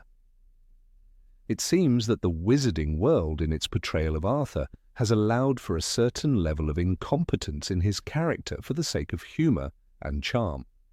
But this decision also leads to an inconsistency in the narrative, as it undermines the logic of his position. Another layer to this paradox is the fact that Arthur's role is critical in the relationship between the magical and Muggle worlds. Throughout the series, we see that the wizarding world has an uneasy and sometimes hostile relationship with Muggles. Wizards are often depicted as viewing Muggles as inferior or unworthy of their attention. Yet Arthur's role in the Ministry of Magic is one of the few instances where the two worlds intersect in a meaningful way. His job requires him to ensure that the magical community respects Muggle inventions and does not exploit them. This is an essential role as it serves as a buffer between the two worlds. Yet Arthur's lack of understanding of Muggle life creates an odd tension in the narrative. How can someone so out of touch with Muggle reality be the person responsible for protecting them? Despite these contradictions, it is important to remember that Arthur's character serves a larger thematic purpose in the series. His ignorance of Muggle technology reflects the wider disconnect between the wizarding world and the Muggle world. It is a commentary on the tendency of the wizarding world to isolate itself and disregard the importance of the non-magical community. Arthur, in his naivety, becomes a symbol of the wizarding world's reluctance to fully engage with the Muggle world. His fascination with Muggle inventions, while endearing, also highlights the division between the two worlds. His role is crucial, but his limited understanding of Muggle life underscores the isolationist attitude that permeates the wizarding society. In conclusion, Arthur Weasley's character is an intriguing one, full of contradictions and inconsistencies. His love for Muggle technology is both charming and puzzling, and his lack of knowledge about basic Muggle devices raises questions about the logic of his role in the Ministry of Magic. While his naivety makes him one of the most lovable characters in the series, it also reveals a deeper flaw in the way the wizarding world interacts with the Muggle world. The irony of Arthur's character lies in the fact that, despite his position as a regulator of Muggle inventions, he seems to be utterly clueless about the very devices he is supposed to protect. His role, while important, becomes less convincing when one considers the inconsistency between his job and his understanding of Muggle life. The portrayal of Arthur Weasley in the Harry Potter series highlights the contradictions in the relationship between the magical and Muggle worlds, making him one of the most fascinating characters in J.K. Rowling's world. Number 25, The Prophecy Chase and the Forgotten Summoning Charm. In the labyrinthine corridors of the Ministry of Magic, deep within the mysterious Department of Mysteries, an event of unparalleled significance was unfolding. Harry Potter and his friends, Ron Weasley, Hermione Granger, Ginny Weasley, and Neville Longbottom, found themselves in possession of the most coveted object in the wizarding world, the prophecy about Harry's ultimate fate. The battle that ensued with Death Eaters closing in, and the tumult of the scene escalating, became one of the most intense moments in the series. Yet, despite the urgent circumstances, something seemed amiss. A key element of magical logic was flagrantly ignored, throwing into question the very narrative that had kept readers on the edge of their seats. The critical moment, as described in Harry Potter and the Order of the Phoenix, occurs when the prophecy is finally in Harry's hands.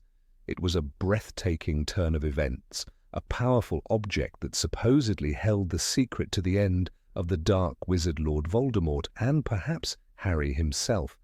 However, what struck many readers, and continues to do so, is the puzzling absence of an incredibly simple, magical solution, Accio. This charm, Accio, is an elemental summoning spell, famously simple yet effective. It is so straightforward that Harry and his friends used it throughout their adventures in the books. Harry himself frequently relied on it to retrieve things, often in moments of necessity or haste. Whether calling his broomstick in the Philosopher's Stone or retrieving various items from the farthest reaches of the room in subsequent books, the spell was portrayed as highly versatile and powerful. Even during the chaotic events surrounding the Triwizard Tournament in the Goblet of Fire, Accio proved itself invaluable. Yet when the prophecy was in danger of being seized, it seemed almost too convenient that no one thought to cast Accio in the Department of Mysteries, a place where the rules of logic and magical thinking should have been at their highest. Indeed, we have to ask, why didn't anyone think of it? The simple, seemingly perfect solution was staring them in the face. For all the complexity of the Ministry's enchanted halls, the one spell that could have turned the tide, Accio, was never used, despite its proven effectiveness throughout the series. Harry himself, in the heat of battle, used all sorts of spells to defend himself. He dodged hexes and summoned defensive barriers, but never once did he consider using the Accio charm to summon the prophecy into his grasp. Was the spell rendered ineffective by the sheer importance of the object? Or did the intensity of the moment obscure the obvious solution?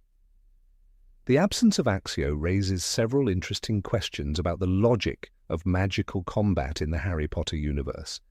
If the spell could so easily retrieve objects, why was it never used in moments of critical danger? More importantly, why were the Death Eaters and the Ministry's own auras, who were among the most skilled and experienced wizards in the world, unable to deduce such an elementary tactic? The Department of Mysteries was not a place where logic could be entirely abandoned. If anything, it was a place where a skilled witch or wizard could gain the upper hand by utilizing the simplest of spells. Yet, in the face of death and chaos, Accio remained forgotten. The fact that no one, neither the Death Eaters nor the Ministry's elite auras, attempted to use Accio is particularly jarring. In the end, it was Bellatrix Lestrange, a loyal Death Eater, and one of the most dangerous witches who tried to take the prophecy from Harry's hands. Yet, even with all her power, she did not consider using the simplest of spells that could have changed the outcome of the entire situation. Why did she and others like her fail to recognize the possibility? Was it simply that the Accio spell was too mundane to be considered in such a high-stakes situation, or was the narrative at play consciously bending the magical logic to maintain the tension of the scene? In truth, the lack of Accio's use is not just a momentary lapse in magical reasoning, it's a deliberate decision by J.K. Rowling to focus on the spectacle and suspense of the battle rather than the most logical resolution. The story needed to maintain its pulse, its urgency, and the emotional highs of a confrontation that felt epic and inevitable. The prophecy was not merely an object of immense magical significance, it was the focal point of a conflict that had been brewing for years. By denying the characters the ability to use Accio, Rowling was able to keep the plot moving forward at a rapid pace, ensuring that the prophecy remained an elusive goal for Harry and his friends, while also adding to the sense of impending doom. Furthermore, the battle itself was not simply about magical prowess, it was about courage, loyalty, and the willingness to fight against impossible odds. If Harry and his friends had easily summoned the prophecy into their hands, the sense of danger would have been significantly diminished. The triumph of good over evil would have been less satisfying if it were too easy.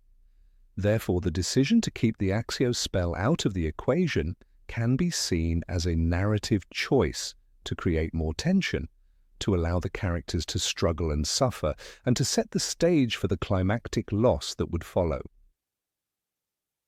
But beyond the realm of narrative necessity, the omission of Accio also casts a shadow over the internal consistency of the magical world that Rowling had so carefully constructed. If a spell so simple and effective could have solved the problem, its absence creates an inconsistency that feels like a breach in the logic of the universe. For a world so intricately designed, with rules and limitations governing the use of magic, the lack of foresight from such seasoned wizards as the Death Eaters and the Ministry's auras becomes glaring. What makes this oversight even more troubling is the fact that Harry and his friends had used Accio at crucial moments, as if it were an instinctive response to any problem. In the Goblet of Fire, Harry called upon Accio when searching for his wand during the Triwizard Tournament. The charm wasn't just an afterthought, it was a tool that Harry in particular was highly familiar with. It was one of his most trusted spells. To think that in such a moment of peril he failed to use it to secure the prophecy is almost unfathomable. The fact that Harry didn't even think to use Accio speaks volumes about how the plot was steering him in a different direction. It was not the logical, magical choice, it was the emotional, dramatic one. In a broader sense, the Accio paradox represents a recurring theme in the Harry Potter series, the tension between magical logic and narrative spectacle. Rowling frequently bends the laws of magic when necessary for dramatic purposes, often sacrificing consistency for the sake of a more compelling story. The Accio dilemma is just one example of this pattern. The magical world is rich with possibilities, yet certain rules are suspended or ignored when the plot demands it. And so the Department of Mysteries stands as a reminder of the complex interplay between the world-building and the need for dramatic tension. The battle for the prophecy, fraught with chaos, tragedy, and loss, would have been far less intense if Accio had been used, and yet its absence creates an undeniable break in the internal logic of the wizarding world. The Accio spell, with its simplicity and effectiveness, is a tool that could have altered the entire outcome of the story, but its absence serves a purpose that goes beyond the limitations of magic itself. It becomes a reflection of the choices made by the author, decisions that prioritize narrative tension over magical consistency, and that in turn shape the very fabric of the Harry Potter universe. Number 26. Hogwarts ghosts know everything, but say nothing. The ghosts of Hogwarts are among the most intriguing yet unexplained elements of J.K. Rowling's Harry Potter series.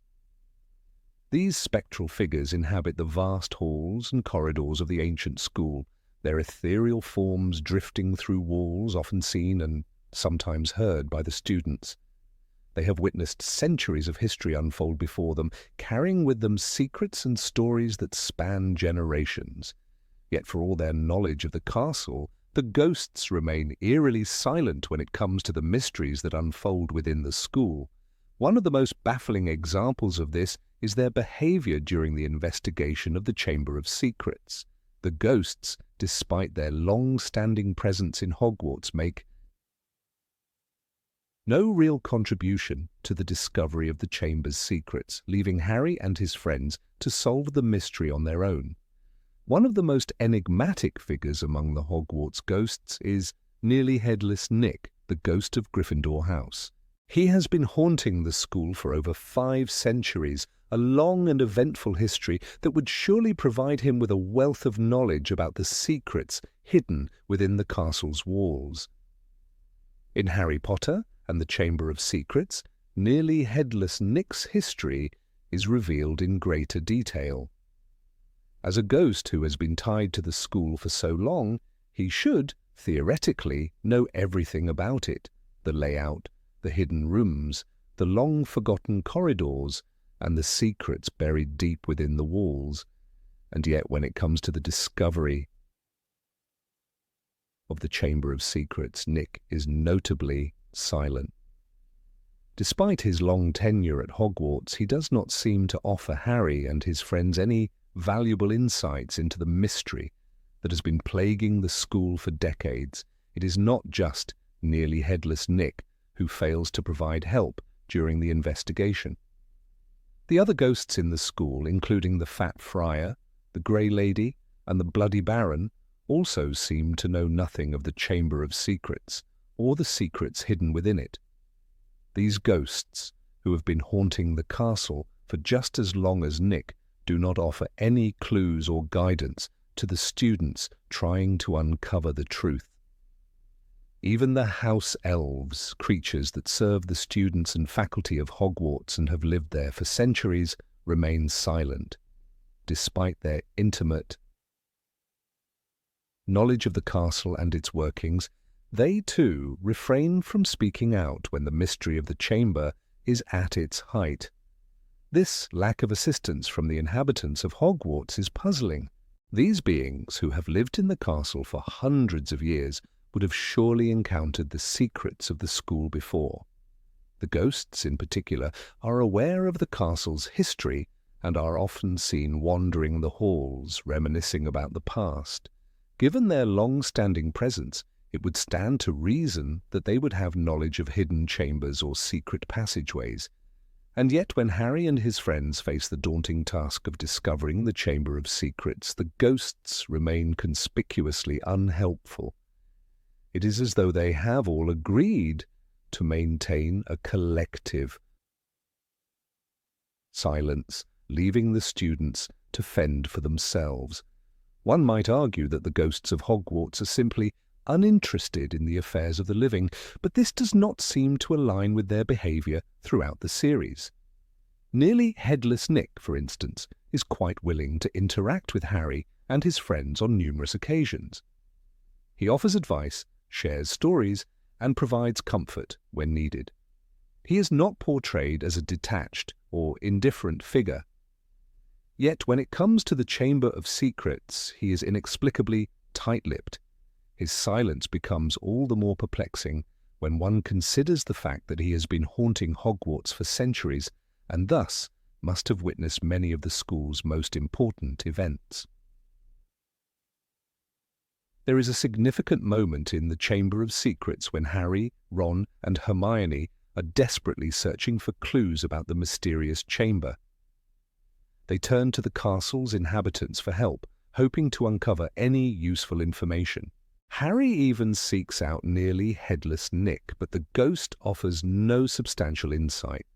It is only after much effort, and with the help of other sources such as Tom Riddle's diary, that the truth about the Chamber of Secrets is revealed. The revelation comes not from the ghosts, who should have known the answer all along, but from the pages of a magical diary that had been hidden for decades. The ghosts' refusal to aid the students in their quest to solve the mystery is a glaring inconsistency in the narrative logic of the story. The Hogwarts ghosts, as spectral beings who have existed for centuries, should possess an immense amount of knowledge about the castle and its secrets. They have witnessed countless generations of students pass through the school, and they are intimately familiar with its hidden nooks and crannies. Yet when the time comes for them to offer assistance, they remain silent, leaving the living to fend for themselves. This odd silence on the part of the ghosts raises several questions. Why do they withhold their knowledge? Is it possible that the ghosts are bound by some ancient rule or magical compulsion that prevents them from revealing the secrets of the castle? Could they be under some sort of magical obligation to remain silent, regardless of the situation? These questions remain unanswered, and the ghost's behavior in this instance stands as a significant plot hole in the narrative. One possible explanation for the ghost's silence is that the author chose to keep them out of the investigation to heighten the drama and tension of the story. If the ghosts had been helpful, the mystery of the Chamber of Secrets might have been solved much sooner, and the stakes of the story would have been diminished. By keeping the ghosts silent, Rowling is able to maintain the sense of mystery and suspense that drives the plot forward. However, this narrative choice creates a sense of inconsistency, as it contradicts the established logic of the world that has been created. The ghosts, with all their knowledge and centuries of experience, should logically have played a more active role in helping the students uncover the truth. Another possible reason for the ghosts' silence could be that they simply do not care enough to get involved. Perhaps, after centuries of watching the same cycles of life and death unfold in the school, the ghosts have grown weary and indifferent. They may have seen so many mysteries come and go that they have chosen to disengage from the problems of the living. This could explain why they are willing to let the students struggle with the mystery of the Chamber of Secrets without offering any assistance. However, this interpretation seems to contradict the behavior of characters like Nearly Headless Nick, who has shown a willingness to help and engage with the students in the past.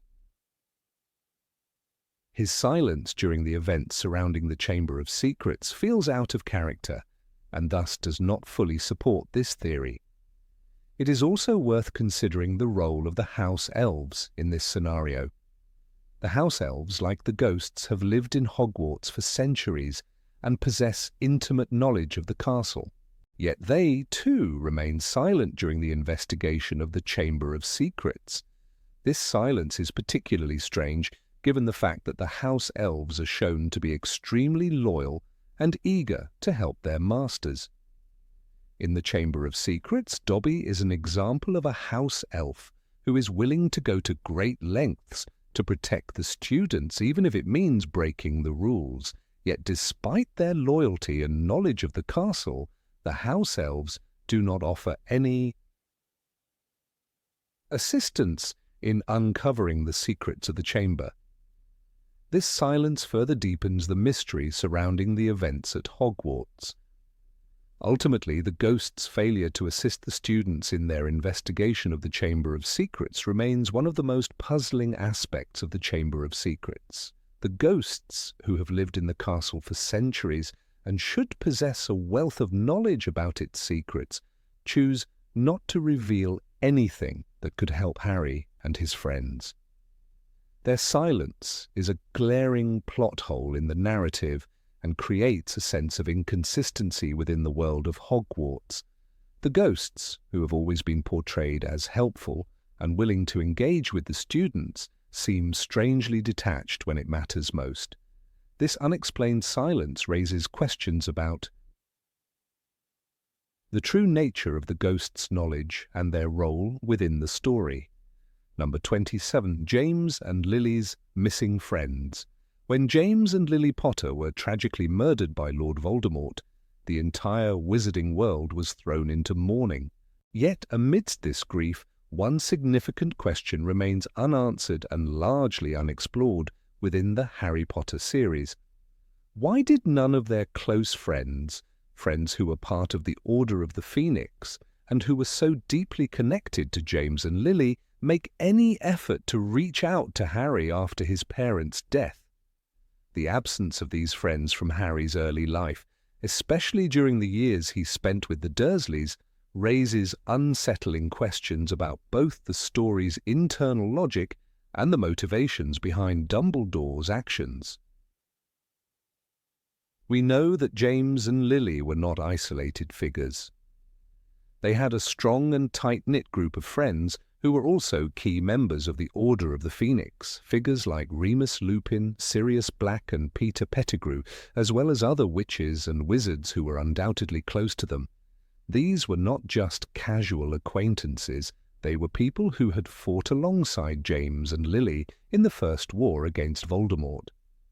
These individuals would have shared countless experiences, personal moments, and even battles with the Potters. So, when the Potters were murdered, why was Harry left to grow up in the care of the Dursleys with no sign of intervention from any of his parents' friends? In the immediate aftermath of the Potters' deaths, Harry became the most famous child in the wizarding world. The boy who lived, the one who survived the curse that killed his parents, was suddenly at the center of attention. However, despite this, Harry was not taken in by any of his parents' friends, nor was there any indication that they sought him out or tried to keep tabs on him. This oversight is especially perplexing when one considers the personalities of the Potter's friends. Sirius Black, for example, was one of the closest people to James Potter. They had been best friends since their Hogwarts days, even sharing an apartment in London during their youth. Sirius was a godfather to Harry, a title which should have carried significant emotional weight and responsibility. But after the Potters' deaths, we see Sirius falsely imprisoned for the murder of Peter Pettigrew, only to escape from Azkaban years later. Not once during these years did he attempt to make contact with Harry or inquire about his well-being, at least not in a way that would have brought immediate attention. Instead, he focused on regaining his freedom and avenging his innocence, which ultimately led him to spend years in hiding away from Harry. Remus Lupin, another close friend of James and Lily, also remained mysteriously absent. Lupin was not only a trusted companion, but also someone who shared an intimate connection with the Potters. As a werewolf, Lupin had experienced rejection and isolation, but the Potters had always included him in their lives despite his condition. His bond with James and Lily was undeniable. Yet after their deaths, Lupin did not reach out to Harry in any significant way. Instead, he struggled with his own financial and personal issues, living in solitude and teaching at Hogwarts without a single attempt to form a connection with Harry, who was suffering alone in the Dursleys' home. The one time he does meet Harry at school, it is not because he has been searching for him, but because he has been assigned as a teacher at Hogwarts. Even Peter Pettigrew, the traitor who had betrayed the Potters to Voldemort, somehow slips into the shadows after their deaths. Pettigrew's actions remain one of the most tragic betrayals in wizarding history, and yet the question remains, why did he not at least attempt to come forward to see how Harry was? Why did he not try to make amends or hide his guilt through acts of kindness?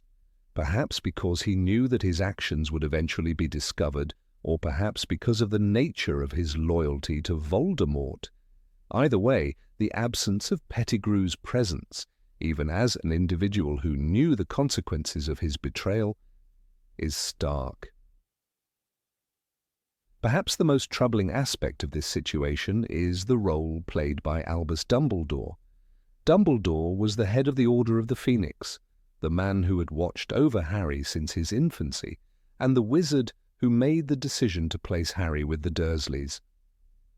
Dumbledore's reasoning for keeping Harry with the Dursleys was rooted in his desire to protect the child from the dangers of the wizarding world and from Voldemort's lingering influence. However, this reasoning seems increasingly hollow when considering the level of neglect that Harry faced. Dumbledore was aware of the Potter's friends, many of whom were capable and willing to offer Harry a safer, more stable environment. Yet Dumbledore made no effort to reach out to any of them, to ask them to care for Harry, or even to monitor the child's safety and well-being. It is highly unlikely that Dumbledore believed that Sirius, Lupin, or even Peter Pettigrew were incapable of taking care of Harry. These were strong, brave individuals who had fought together against the dark forces that had plagued their world. The omission of any intervention from them, especially from Sirius, who was Harry's godfather, suggests that Dumbledore's machinations were far more complex than they first appeared. His trust in the Dursleys, or perhaps his belief that Harry needed to experience hardship, even to be toughened up, played a key role in his decision to leave Harry with the family. But it leaves a lingering question. Could Dumbledore have been so committed to his broader strategy of protecting Harry from Voldemort that he sacrificed the boy's emotional and physical well-being? Moreover, the absence of James and Lily's friends in Harry's life points to a larger theme in the series, the idea of personal sacrifice and the complexity of friendship. James and Lily had trusted their friends with their lives, but in the aftermath of their deaths, these very people failed to fulfill that trust in any meaningful way.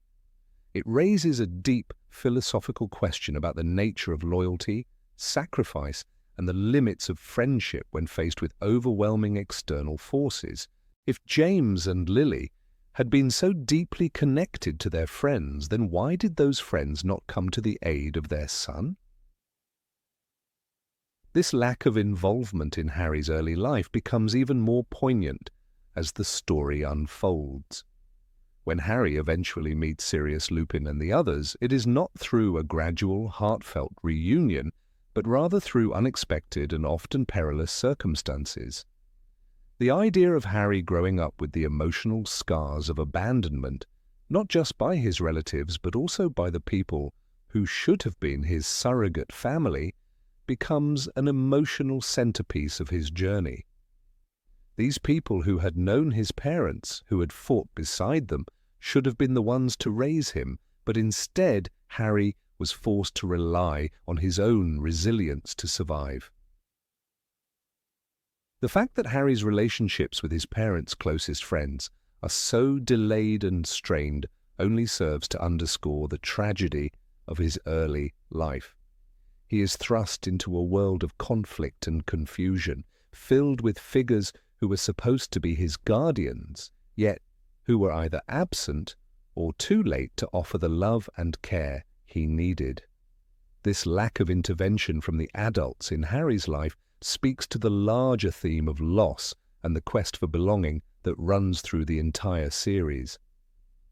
The question of why none of these friends made an effort to reach out remains one of the most significant plot gaps in the Harry Potter series, leaving readers to wonder whether this was an intentional narrative choice or an overlooked oversight in the development of the story's deeper themes. In the end, the mystery of why James and Lily's friends stayed away from Harry speaks volumes about the emotional cost of the war and the personal sacrifices made by those involved. However, the absence of these characters during Harry's formative years serves as a critical gap that challenges the story's internal logic. It's a question that will likely linger in the minds of readers long after they've closed the pages of J.K. Rowling's world of magic. Number 28. Memory Charms. The scariest magic no one regulates.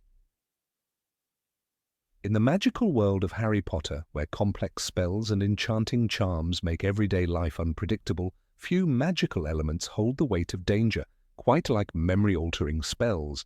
One in particular stands out, Obliviate, the spell that erases memories. It's a simple incantation that holds the power to wipe out entire pieces of a person's life, leaving behind only the faintest traces of what once was. This spell, though, raises a series of troubling questions when we start to think critically about its implications in the wizarding world. Could a society founded on magical rules truly function if memories could be so easily stolen? And why is Obliviate, despite its potential for abuse, allowed to be wielded with such alarming frequency?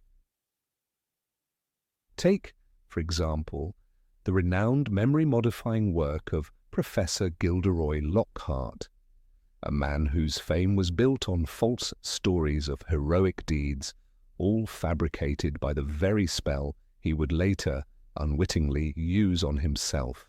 Lockhart's use of Obliviate wasn't limited to others, as he himself became its victim during a botched attempt to remove the memories of Harry and Ron.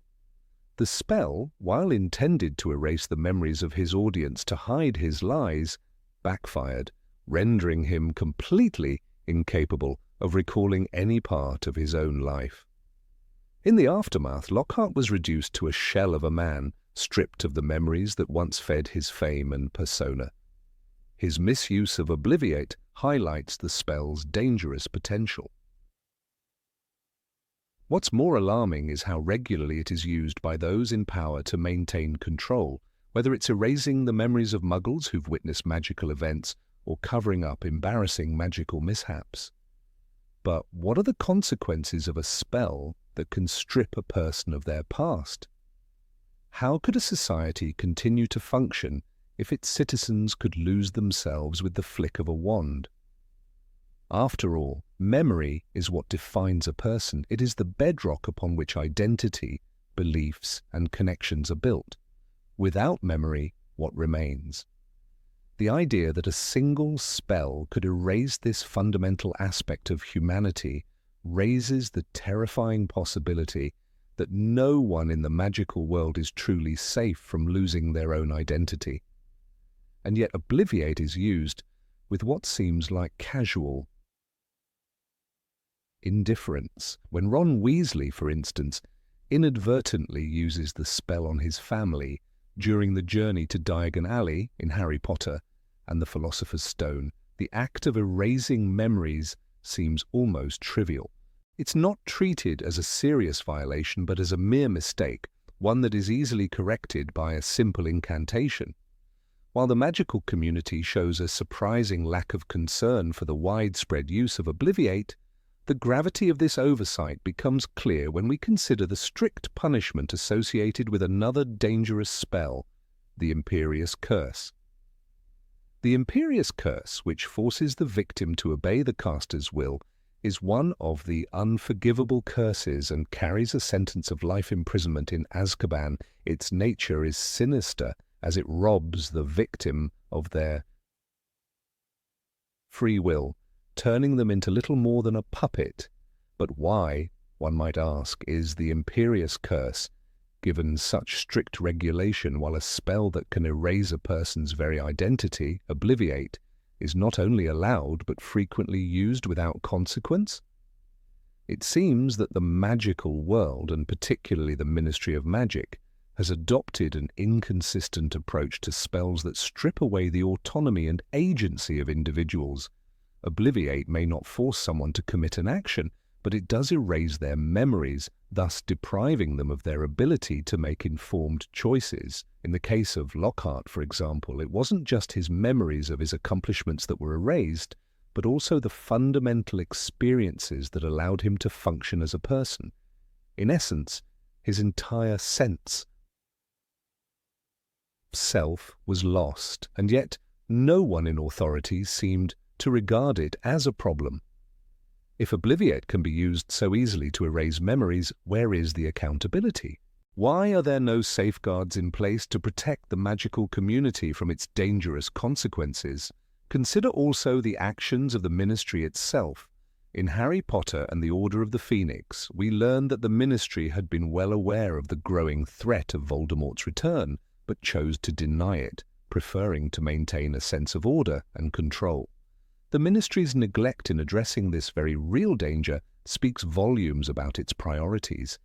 If such an institution can so easily ignore the threat of a Dark Lord rising to power, how likely is it that they would regulate Obliviate, a spell that could potentially be used to erase any inconvenient memory, especially when it comes to silencing dissent or covering up unpleasant truths? One could argue that the widespread use of Obliviate also points to a deeper issue within the magical community, the disregard for the autonomy of non-magical people, or Muggles. The wizarding world frequently employs Obliviate to wipe Muggle memories, keeping them in the dark about magical events they have witnessed.